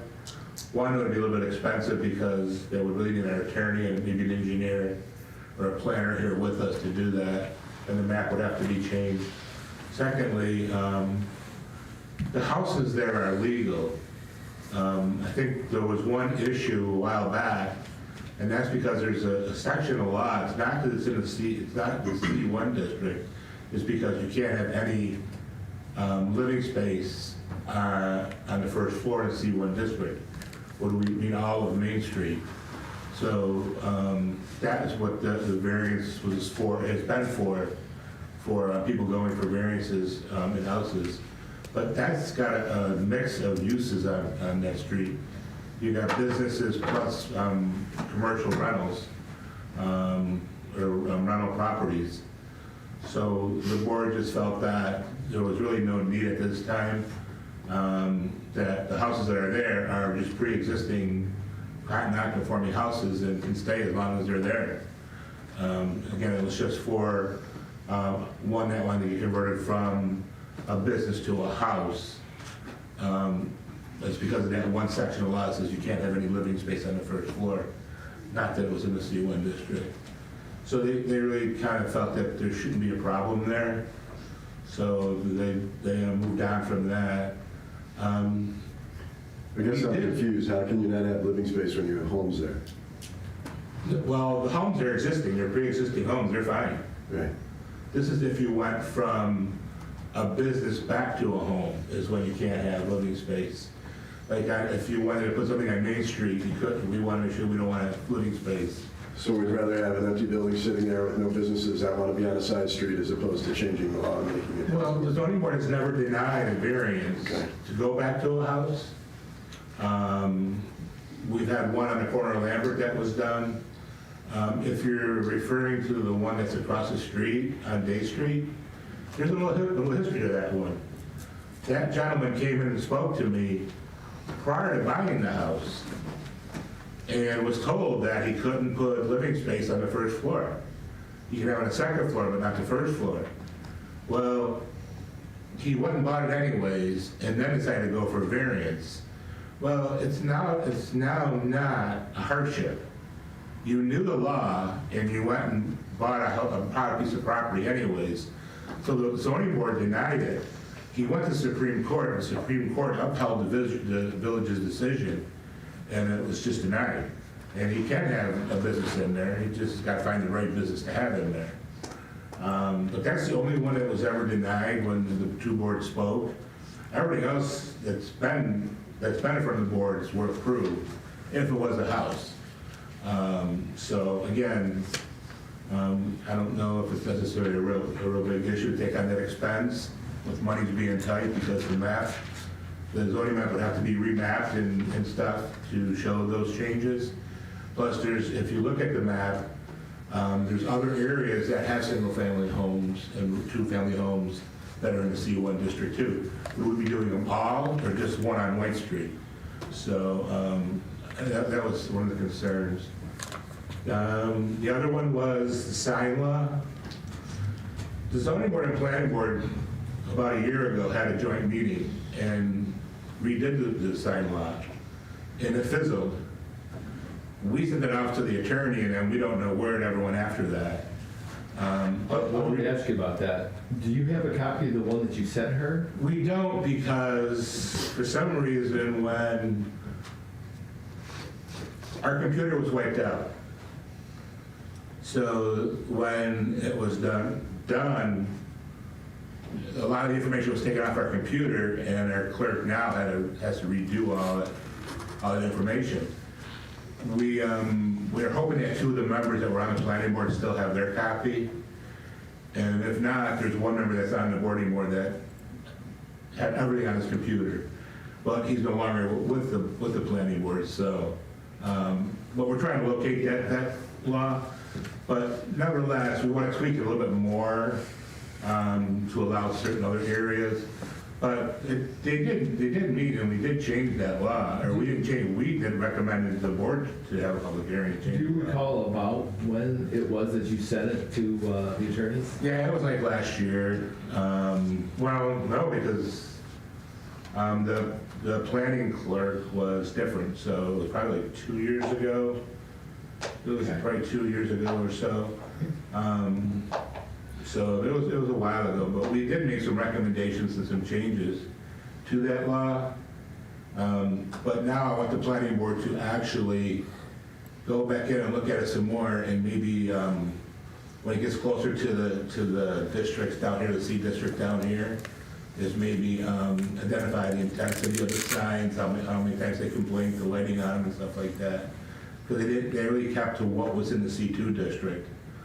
Which was up on Route 60. Those their signs, they kept it to what those were. So when it gets down here, they want to change it more where possibly they can't change as much, and the colors are maybe not so bright, the intensity, stuff like that. So they want to relook at it again and just tweak it a little bit more before we do the final document. So we'll work on that in the next, I think maybe the next meeting, we might have something for the board to look at. So, but they're going to work on that again. So, and I saw Alyssa making notes of it, so I'm sure we'll have it probably by Wednesday. Pardon me? I saw Hopefully Alyssa tomorrow, making because I a won't be note, here so I'm Wednesday. sure we'll have a copy of it by Wednesday. There you go. Okay. Thank you, Chuck. Chuck, I spoke with the planning board chairman last night, and he has a copy of the sign law, hard copy. Oh, he does have a copy of it? Yes, sir. Okay. But I would ask that the board not do anything just yet. Let us tweak that some more, because it still didn't allow for some signs down here. So I just want to tweak that a little bit more to help out down in the business district down here. Thanks, Chuck. But it will be a quick fix that we have it. It'll be a quick fix because most of that document has been done already, so. Good deal. Other than that, there's one other case that was on the board that the owner has to come in and either do a use variance or rezoning, and that's over on East Main Street. Yeah, I called and let them know about that. Yeah. But the tenant that's in there can't do this. It's got to be the owner doing it because that affects their property and taxes and ag districts in the ag district there, so. What was the date of the meeting? The 10th, did you say, or the 12th? The meeting for Aspire, The planning board meeting, yeah. the zoning board meeting, Or zoning board, yeah, I'm sorry. 10th. the 10th of March will be the zoning board meeting. Okay, thank you. Great thing. Okay, thank you very much. Recreation Department, I want to let people know. I know many people are already starting to book shelters and areas for picnics and things of that nature. Please call Kara at 716-679-2303. That's 716-679-2303. She's usually here from about 8:30 right up till 4 o'clock. So please make sure that you get those scheduled. And as we said, Dave and I are going to be talking, and I'll probably be talking to Parks Committee and the Recreation Committee, because we may have to make some changes to some locations this year based on some of the things that Dave is telling us. Wastewater treatment plant, thank you for your patience. Molly will be on site tomorrow to work on the screw pumps. They're scheduled for that. I'd like to thank Dave and the DPW. They helped bring the sucker truck out to help us get that area cleaned out again for them. I appreciate that. We turned in our annual waste transporter report. That's all done and complete. And in your packets, I gave you information about the grip pumps that with those, we've been patching them for a while, but the patches that we're using aren't holding anymore. And it's the holes in the pump are getting bigger. In there is the installation and the pumps. We would be looking at the Vaughn pumps, the second option on those. That would work out well for us. And without them being able to be patched anymore, they're really creating a mess. They're having a hard time pump because they're starting to suck air. There's those pumps we had in the budget. Was that through bonding? To go out for a bond, yeah.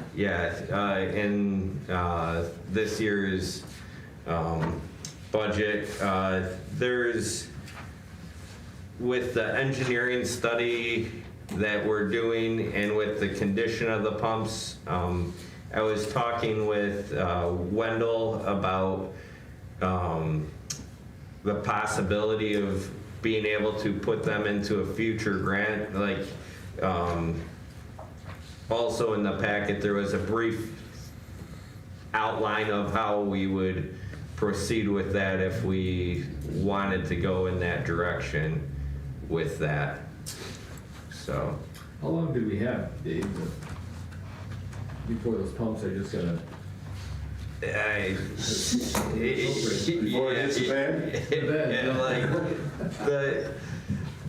Those pumps are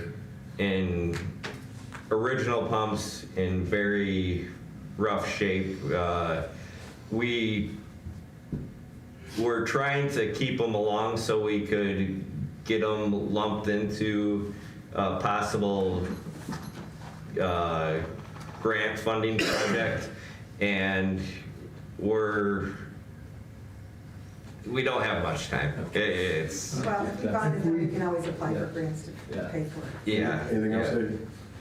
That completes my report. Thank you very much. If we move forward on replacing them, are we looking at 6-9 months or something like that to actually do it, or? It is that would something- be, there was, on the quote is the exact time frame, so it'd be at least 3-4 months out. Okay, so probably we should do that move that sooner. quickly. Yeah, so like, in the steps, and that sheet, if we decide to move forward, then we'd have to get the emergency resolution, and then Wendell and Erlissa and myself would call the EFC and talk about what's going on, and we would, after that, then we would order the pumps. How much do they cost? The 2 pumps, or the total for the whole project, hold on, I got it here.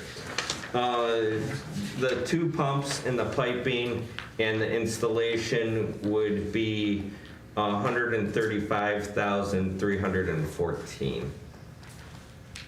Thank you. You're welcome.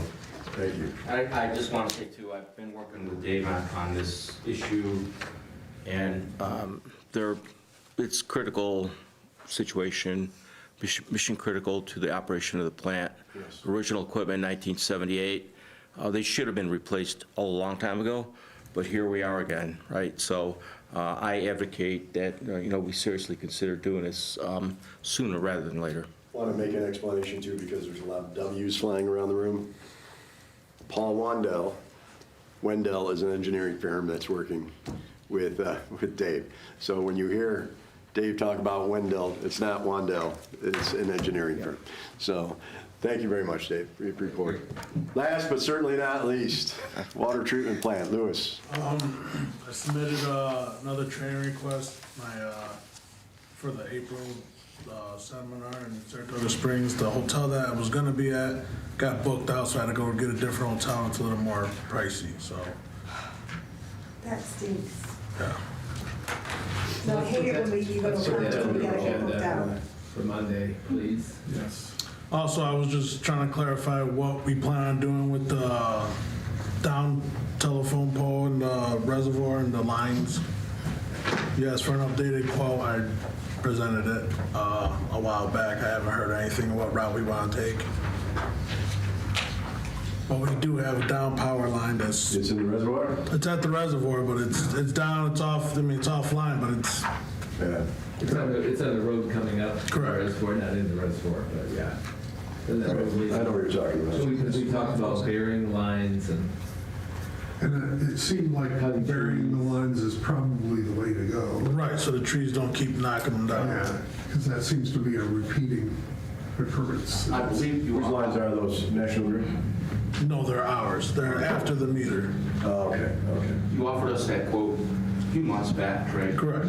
And then I got a updated one from the previous one a couple years ago. Workshop packet. Yeah. Yeah. I just didn't know what direction or anything that the board You wanted want to that on take. Monday? Let's do that. I think we need that. Have we discussed it enough? Yeah, I don't think there could be a resolution to approve anything. I think at the next workshop, we We need to make a should, decision. yeah, let's about- talk it. Yeah, let's talk about it at the next workshop and then put it on. I agree. Because I don't understand it all and I'd like to understand it. Right. Have a more thorough discussion. Thank you. Thank you. Okay, thank you, gentlemen. I know it's been a long day for you guys. I appreciate it. Have a good one. Safe drives, stay warm, all that stuff. Okay, thank you. By the way, when you want to know where your tax dollars go, and you want to know who's running the village, you just listened to a full report from every department that we have. So, while we're all sitting home nice and cozy, these gentlemen are in the streets, they're down in the trenches, they're doing the work. So, a little appreciation for their reports, for everything that they put into the day. That's not even part of the day. That's just the stuff they deal with on a day-to-day basis. So we appreciate you, this board appreciates you, and thank you. Yeah. New business, C1 district zoning. I guess we kind of already talked about that, right, Chuck? Already? Village sign laws, we talked about that. Let's move on to another exciting topic, grit pumps. We talked about that. We talked about that. 3 for 3. All right. Well, I got a couple of things for you. Right along. Dave and I met today with Peterson Auctions out of Frewsburg. We've been using Auctions International, and frankly, it hasn't been very successful. Mike Peterson is world-renowned. He's from Frewsburg, Jamestown area. He does an excellent job. Very nice guy, very entertaining. Dave said we have close to 250 bicycles somewhere in there, up in the DPW. We have a trolley, which I'm going to need to. We're going to need a resolution to decide what we want to do with the trolley. You're more than welcome to go down and take a peek at the trolley if you'd like. It has been redone 3-4 times now, and we chased mice out of there. I'm pretty sure someone was living in there for a while. It's not in the best condition. So what I'm asking you guys to do as DPW, as a department, look at things around your departments that you think are might be able to be auctioned off, that type of thing. We're looking probably late May, early June, to hold a big auction. And some of it he will do live, and some of it they would do just online.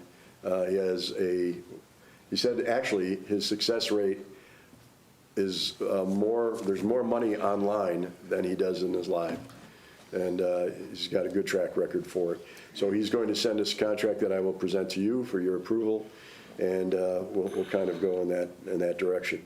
We wanted to do the live portion. We have a bunch of little kid bikes, and we thought rather than putting them into a live auction where somebody's going to buy 10 bikes in a lot, we wanted to make it available to the kids in the area, so they can come and start at $1, start bidding on a bike and maybe win one 153, before it goes up to some guy that's going to buy 10 and turn them into a junk or whatever he's going to do. So we wanted, that portion's not necessarily going to be a big fundraiser as far as for the village, but it gives a little kid a chance to buy a bike with a little bit of money, so somebody that doesn't have one can get one. So that's what the live portion would be. The bigger items are all going to go through the.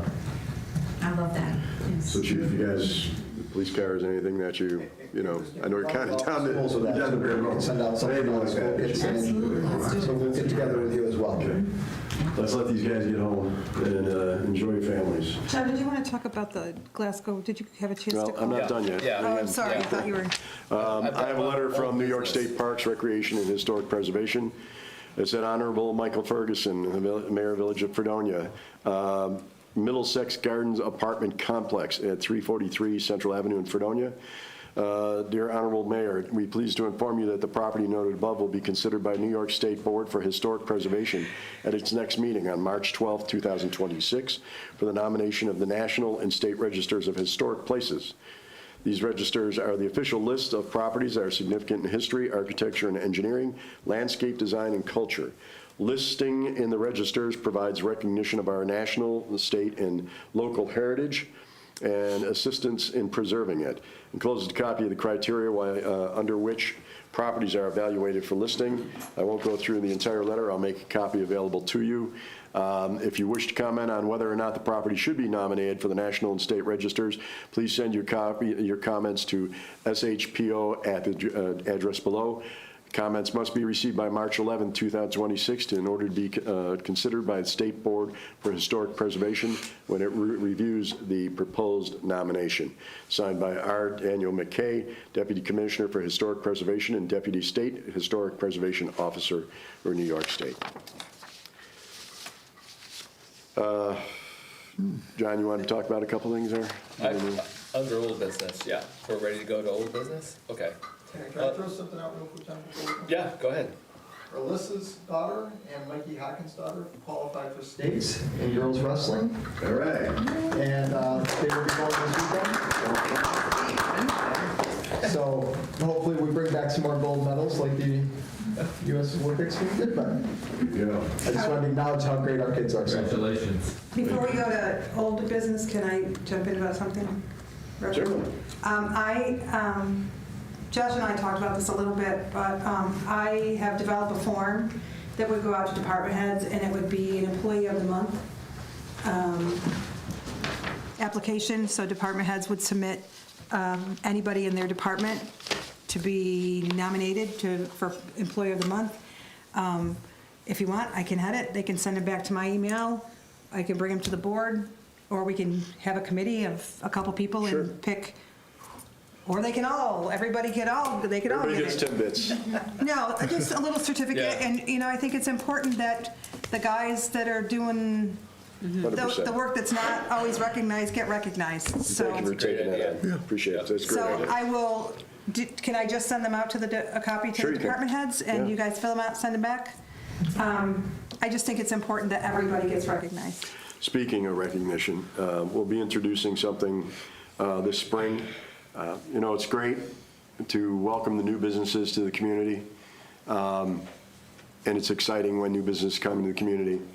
But I think it's time that we also recognize the communities, the companies that have been here and continue to invest in the community, have struggled out sometimes in thin times for them and held in there and continue to have their business here and continue to believe in the community.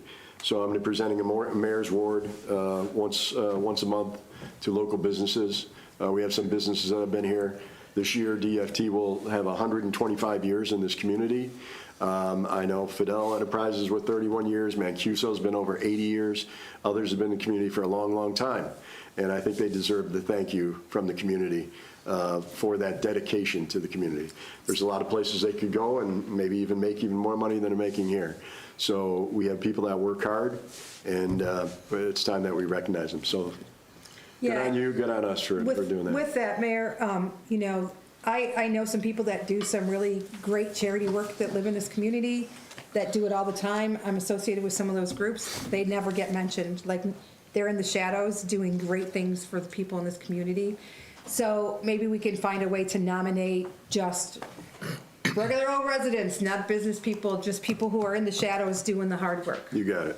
Good idea. I like it. Anything else? Old business? Yes.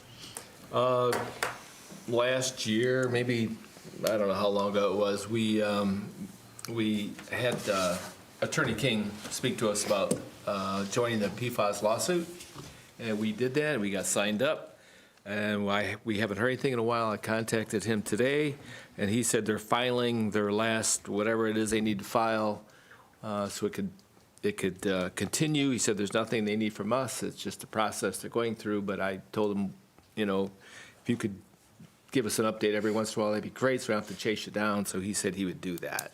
So that's on that. They're gonna run some tests as well, They've right? they've done the test a long time ago. Oh. Yeah. How long ago was that? Maybe at least 4 months. September, I want to say. I grabbed samples and mailed them out. Been a while. Also reminds me we have an update on the EV chargers. We're just waiting for final approval by the state for the sites. Dave? With the PFAS, I recently, like within this week, received. That'd be today. Or last week, yeah, excuse me. It all sort of blends together sometimes.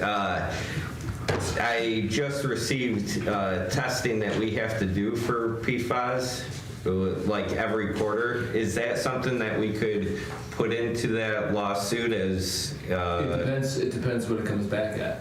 But it's supposed to be in our drinking water. Right. Yeah. Okay. Currently in our drinking water. Oh, okay. Yeah. This is testing that we have to do coming into the plant and leaving the plant, that the DEC just said that we have to do the testing for, and it's Great, another regulation. I believe it's going to be about $1,000 a quarter. So I was just wondering if that could get tossed in to the lawsuit. Give you the numbers. Okay. I'll start working on the numbers for that. Yeah, let me know what it says. A couple other things. We had spoken innumerable times about the parcel of land at Cascade Lake. Moving forward and thinking about selling that. I called an appraiser today. I also spoke to her and I gave everybody a map. Did you give me one? I did. There was nothing in my mailbox. Somebody. No, I set it on your desk when you came in. Is this it? Maybe, but my mailbox had one thing Yeah, in no, it, and I set it on Alyssa your left desk. stuff, and there was nothing in there, so I don't know what happened to my mailbox. The parcels in blue are, one is 30 acres and one is 39 acres. And those parcels are as far away from the reservoir as you can get. So you're at least, so that one parcel just below the reservoir is 104 acres. The parcel just below that is about 60 acres, so we're probably about 150 acres away from the southern tip of the reservoir. That land is, there's road frontage on it. It's land that we've never used, probably never will use. At some point, perhaps after we're all out of office, once the water project is complete, some board down the line will have to decide what they're going to do with all of it. For right now, I would like to consider selling those, or at least putting up those last two parcels for sale. My thinking is, you know, we sit here and Josh comes to us and we don't have money to buy supplies for his ambulance. Right. We don't have money to buy cameras that he needs. We don't have money to fill first aid kits. We have assets. Or that pumps, Yeah, or we have assets anything. that are sitting there that we're never going to use, ever. Mm-hmm. So not contemplating finding out the value of that and perhaps selling it makes no sense to me. Does not. No sense. So I called 3 appraisers today, only one actually does land. It's Amy Holt. Okay. Unfortunately, she's in Florida, but she GIS'd all those properties. She's going to call me tomorrow with a quote to see what the appraisal fee would be, and then we'll get back together and see if that's something we want to do. So, speaking with the state, right, there is some opportunity to maybe, you know, sell all of that property to the state. Yep, and she mentioned that. Okay, She all right. did mention it, and I asked for, she had contacts, and it may be the same person you spoke with, but I asked her for her contacts. Okay, yeah, I just think that, you know. But either way, we're going to have to list it. If we're going to sell it, we're going to have to list it. Exactly. I think that we should, if the board approves, that Right. we should keep moving forward. I Right. think that we should keep moving forward. Yeah.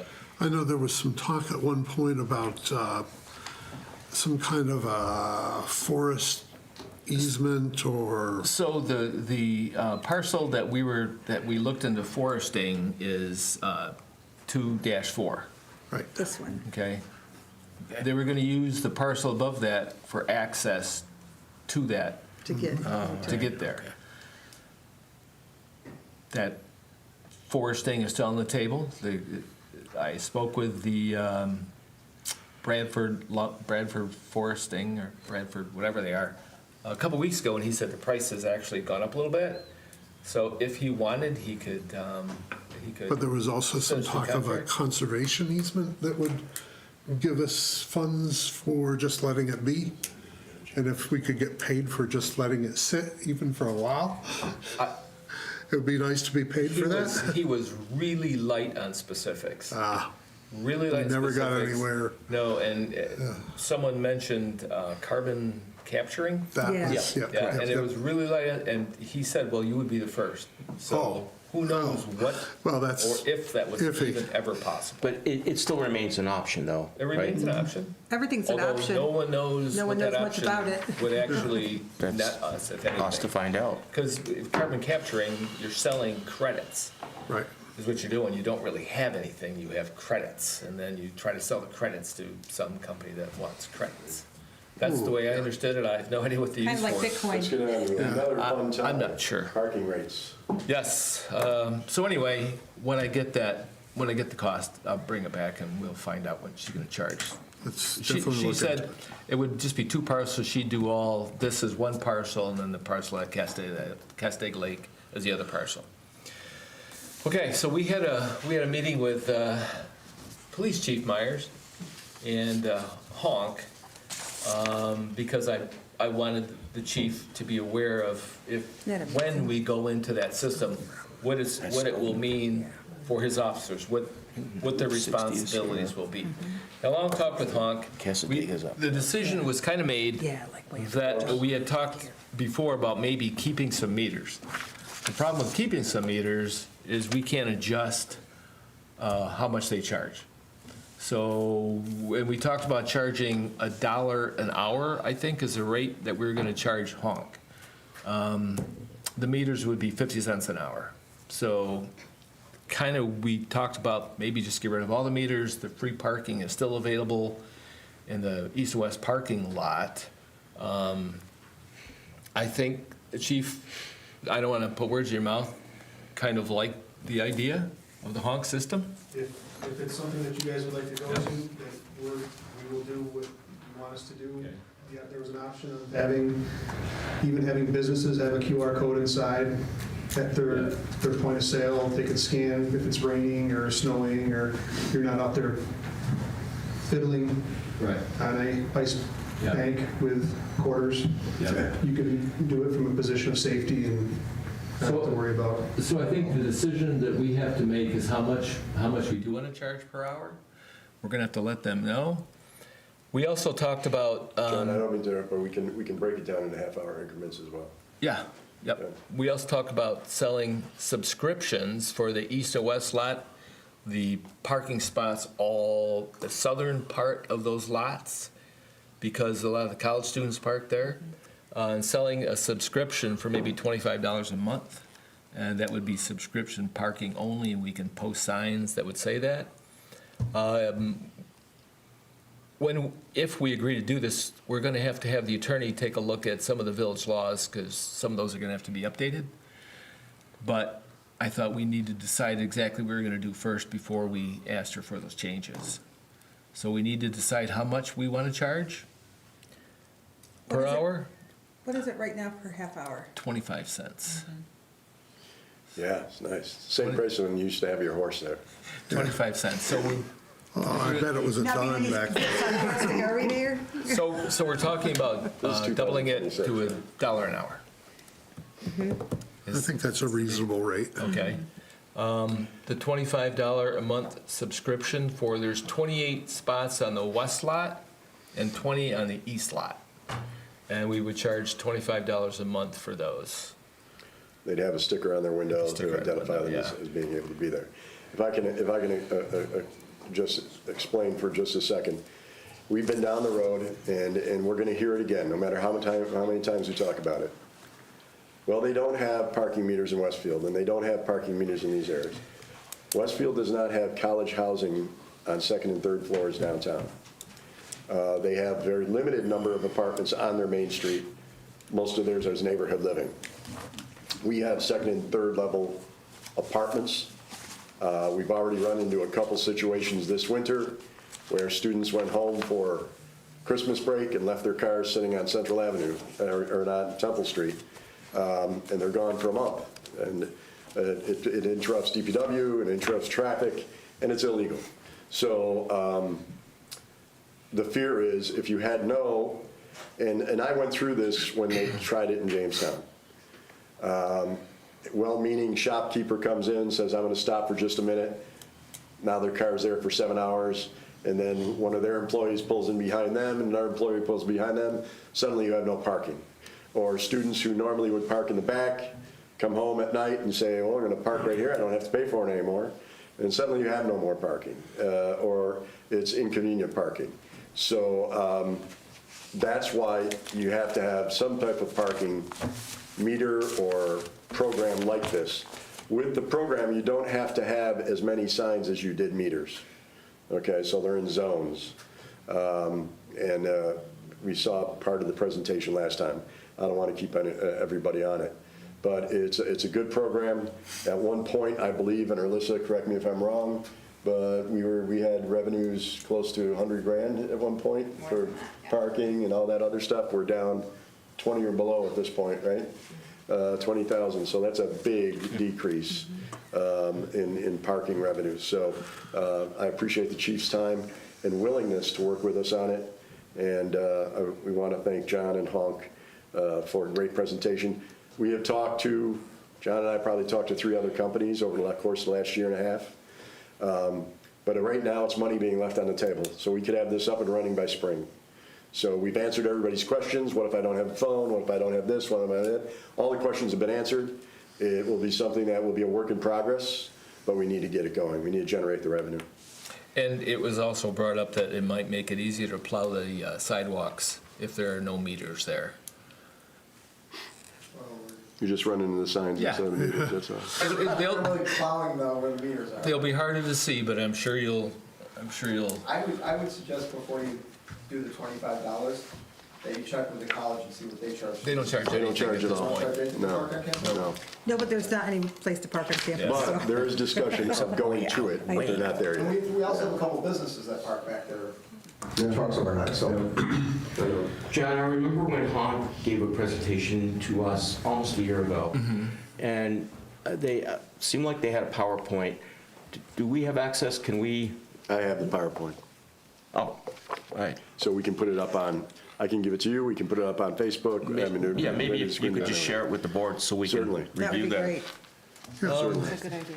We talked about zones as well, because they charge, it's $50 a month per zone. We decided we're 2 zones or just 1? For on-street parking, it would make sense for 2. Yeah. Just because enforcement, having it all under one zone. So just kind of divide the village in half through down central, and yeah. It'll be 2 different zones, it would cost $100 a month. And they make their money on transaction fees. They get a certain percentage. Is is it a cancelable contract at any time, or are we stuck? If we go? No, I think you have a year to make a decision if you want to Yeah, keep it. yeah. So, yeah. So we're good. Oh, yeah. Okay, old business. The only other thing I have is, and we've kind of skirted this issue, we need to set a vendor's fee. We need to set the fee. Vendors are going to be showing up and wanting $1 million. to sign I up. was going to ask about that, Yeah. because we talked about it at the last Yep. workshop, but we didn't set a fee. So let's set a fee. I would like to start the bidding at $100. I'll second that bidding.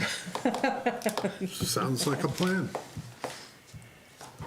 $100 per vendor, unless you're part of a festival, and then the festival has to pay us $100. Not per vendor, per event. Per event. Okay, here's a question. Chuck, Yes. what are they paying? Chuck, what are they paying right now? For vendors? $135 for the entire year, right? Well, a food truck is $150. The vendors pay nothing. The vendors aren't paying anything. I understand that. Yeah. Yeah. See a lot more for us. Okay. Yeah. What, you don't think it's too much? I think this village has contorted the definition of vendor and food truck and been to the point that nobody understands. Same thing Chief had to explain last year about, what was it, Chuck? The people that go door to door and Solicitor fee. peddlers and all these other things. I think you need to have a very specific definition It's between clear. those. I understand that. It's clear in the law. Right. The difference is. Right. And it specifically says a vendor is not a food truck. Yeah. Specifically says that. So that's per event. Yes. I'm playing devil's advocate. Yep. $135, I can bring my truck here for 365 days a year. As a vendor, I have to pay $100 for one event. Okay, who's going to come here more often, though? Maybe food trucks. A vendor probably is not going to come in on a random Wednesday and sell T-shirts. Okay, what happens if St. Hyacinth's is having a vendor show for Easter? They have to get $100 from No, every they don't, person? because they are not-for-profit. Okay. And that's Those are the also- questions going to get asked. That's all, that's But the also. organization that's also in would the pay law. the $100. Is that written somewhere though? It's in the law. It's written in the clouds, Chuck. Yeah, it's written in the clouds. law. That's what I'm afraid of. Yeah. The organization would pay the $100, but not every vendor would pay the $100. So the Farm Festival would pay $100 for the vendors because they're Right. under the Farm Festival. And the individual vendors, that would be between the Farm Per year. Festival and the Okay, vendors. when we ran the wine festival, it was very simple. I was the promoter of the wine festival. You want to be in my wine festival? You have to fill Look out at me. a $350 fee. You have to make sure your health insurance is there. You have to make sure your health department certification is there.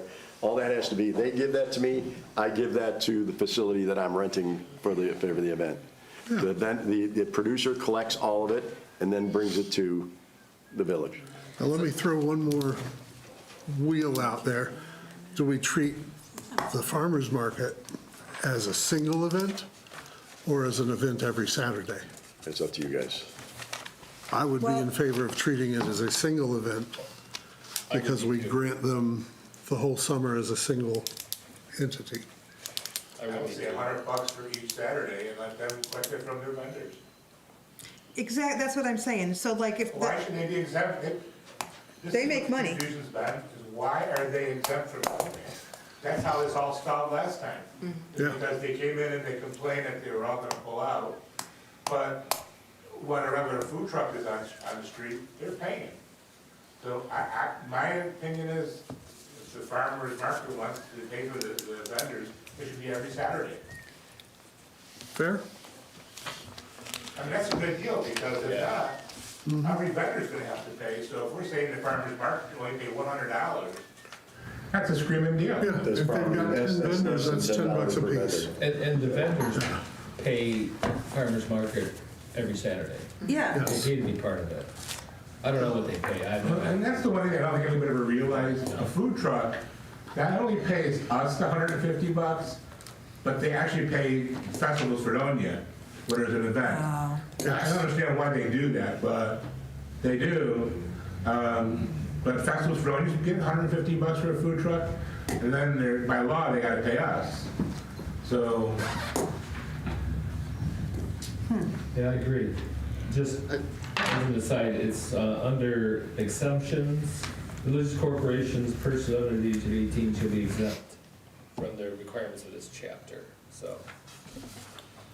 Well, Girl Scouts can vend and we won't charge them. They want to charge $6 for a box of cookies. Everybody loves cookies. That's right.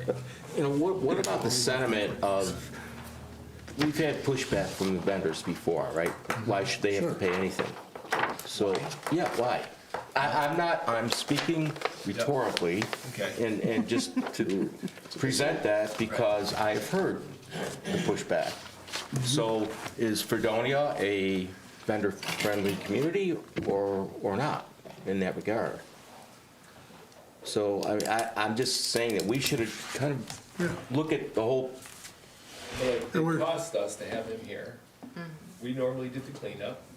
They can plug into our poles, use our electric, use the land that we pay for, that the citizens pay for, right, through taxes, to keep it up, right, to mow the lawn, to maintain it.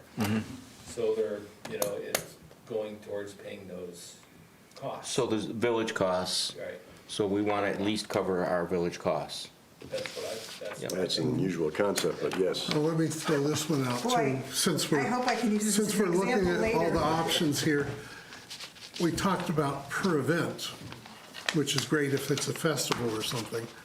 What if I, as a vendor, let's say I decide to pay the $100, does that mean I can set up every Tuesday? It's not an event thing. I'm not paying as part of an event. I'm paying for the year. Does that mean as a vendor, I could set up every week, 3 nights a week? Well, you're obviously not paying every year if we're gonna charge farmer's market $100 a week. If you're a member of the farmer's market, you're paying that portion of that $100 every week. But are we charging every vendor $100 every time they set up if they're not part of an event? I think we should clarify that. Well, we can make it $100 per event or $500 a year if you're gonna be here many, many times? I mean, you could put a yearly fee on it if you want. That's what I'm thinking. I think we ought to Yeah. determine whether it's a yearly fee or a per event or both. And I would say if we're doing a yearly, it should probably be one pair with the food truck. So if we're charging a food truck $150 and they can come 3 nights a week, 5 nights a week, Yeah, then because they're only paying that much money for the If I- whole year. they're If I paying that may much for the whole respectfully- year. Yeah, Can we let these guys go? Absolutely. They're here, they get here early enough. they don't need to be here. You gotta stay for the When do food you truck. want the truck. to offer him the job? When you do Sure, the like- resolution, you just spell that all out. Yeah, Yeah, yeah. I think that's how we need to do it, is spell it It's out. always getting very confusing. Yeah, and I don't want to leave holes in it that are going to get a whole bunch of people in here screaming at us over the holes in it. We need to have it. Lock it up once and for all. Yeah, So let's get do it you done. think- Dot i's, cross t's. So if we're charging farmer's market $100 a week, Yeah, or they could pay $500 for the year. Fair. Because if they're a vendor like every other vendor, if we're gonna offer that to every other vendor, then. and it we would have make to sense offer for it to them to pay the 500 a year, where it might, for festivals, Fredonia, it might not. They might want to pay the per event. Yeah. I think that's a good approach. Let's do an annual Does that include the food truck and or a no? per event. No, food trucks pay one, That's a separate. yeah, they're treated separately, have different law. Just one more thing before we all go home. Dog out. Can we, Dog's legs crossed. can we just recognize what this is all about? Making sure that vendors have the proper insurance, making sure that I have a copy of those, just like a food truck, have a copy of those insurances.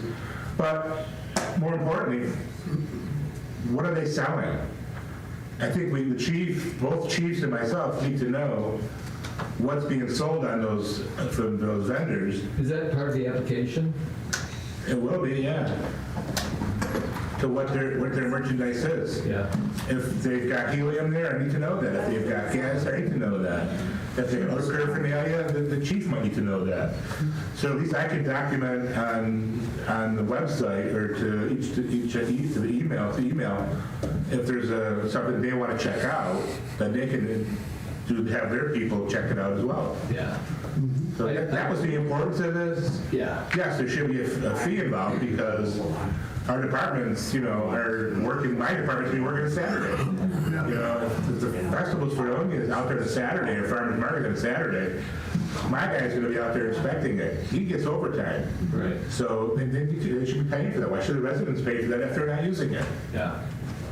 I think whatever resolution we come up with, Chuck should review it before it comes in front of us. Yeah. Just to make sure. gonna Yeah. I think we really want to have this done before the middle of March. Yeah. I don't think we're because gonna decide it They're going tonight. to be all over Chuck saying, what are the rules? And, No, they're not gonna be happy because they don't have to pay nothing. yeah, well, then, let's get this done in time. So, just to be straight, what we've decided on is $100 per event or $500 a year for a vendor.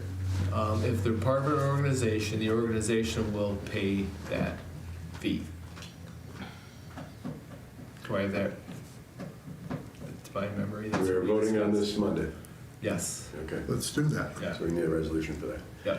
All right, there is one more thing on the docket. Are we talking about it tonight? DPW truck.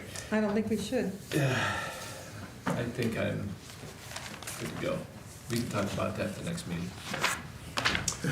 With that, ladies and gentlemen, can I have a motion to dismiss Hold, this hold, meeting? Dave had something to say. Dave, go ahead, Dave. We have 2 plow trucks with salt, just 1 salting truck. The salting truck, for the 4th time in the last 35 days, was towed in with a skid steer today, or a loader today. It's 2 years out on this truck. The concern I heard was that it wasn't in the budget. Well, if we're buying this truck, we're not going to be paying for it for 5 or 6 months, so we could still put it in this budget that's coming up, and it would still be in the budget for 4 or 5 months. On top of that, one of the other concerns I heard was, well, if we merge with the town of Pomfret Town of Pomfret has 10-wheel trucks, they don't fit down our streets. If we merge with the town of Pomfret, we lose all that money to the state. Therefore, if we don't spend it, it just goes back to the state, which makes no sense to give the money back to the state. For the CHIPS money. CHIPS goes back to the state, it doesn't transfer over to the town of Pomfret. Right. It's nothing out of our budget. It literally costs the village nothing. But if we don't spend that money and we do merge, or the state says, well, we're not going to give it to you, then it costs us everything. We're 2 years out on a truck, and I have 2 working plow trucks. One that's semi-working that needs to be converted to a salt truck, because our salt truck is literally on its last legs. And we're 2 years out on this thing. So right now, what I'm looking at right now is 2 working plow trucks, 1 salter truck, and no backup truck. I cannot plow my streets in an 8-hour shift with 1 truck. Well, we're not gonna get that truck for how long? 2 years, and if we wait another week or 2 weeks or 3 weeks, then it's 2 years from that point. We can't push this cart down the road. It's not, this is why we're in this problem right now. And in 2 years, if we haven't gotten this truck, we need a loader. I can tell you right now, our loader's probably not gonna make it 2 years. And that's gonna need CHIPS money in 2 years. So then we're looking at $400,000 or $500,000 at that point. And we're not gonna have that CHIPS money. I'm going to ask that those resolutions be put on for the meeting. We can't push this off any further. I mean, you're literally hand tying me in, maybe in 6 months to 8 months when we start snowing again next winter. We may be in the position that we're to have 2 plow trucks with salters, 1 salt truck, and if one of those goes down, we have no plow truck. Okay. It can't go on. And the price went up 17 grand in the 4 or 5 months that Scott tried to get this numbers put together and didn't. What's it going to do in 6 months or a year or whatever? How much more of the CHIPS money is it going to take? We have $300,000 in reserve after I've budgeted for everything. Everything's figured out, and we still have $300,000 in emergency money there. And I understand part of the conversation was about we want money left over to be able to repair some roads. But my thought is that's always going to be true. So at some point, we're going to have to buy the truck. And we have $270,000 set aside in the numbers I gave you, I believe, for repairing roads, plus another $300,000 on top of that, $570,000. Historically speaking, that has been enough? I budgeted 15% more than we've spent in the last 5 years on what we're going to spend on roads this year. So I added 15% to the stone and chip and 15% to the actual paving and put that number in. So historically, yes, we're well over what that number is. But I'm going to tell you, we're handcuffed. We're going to be in very bad shape if we don't order this truck. Okay, we'll put that in. I believe, John, we had tabled it at the last meeting. We voted one and tabled the other one, so let's, Right. I'm going to recommend we put them both back on the agenda. I agree. Okay? A motion to end tonight's meeting? I'll make a motion. Second. I'll second. Trustee Rockler, Trustee Esperson, Aye. Trustee Cruz Keith, Aye. Trustee Lazzaroni, Aye. Trustee Wendell. I'm only an hour past until my wife, I'd be home. Oh, no.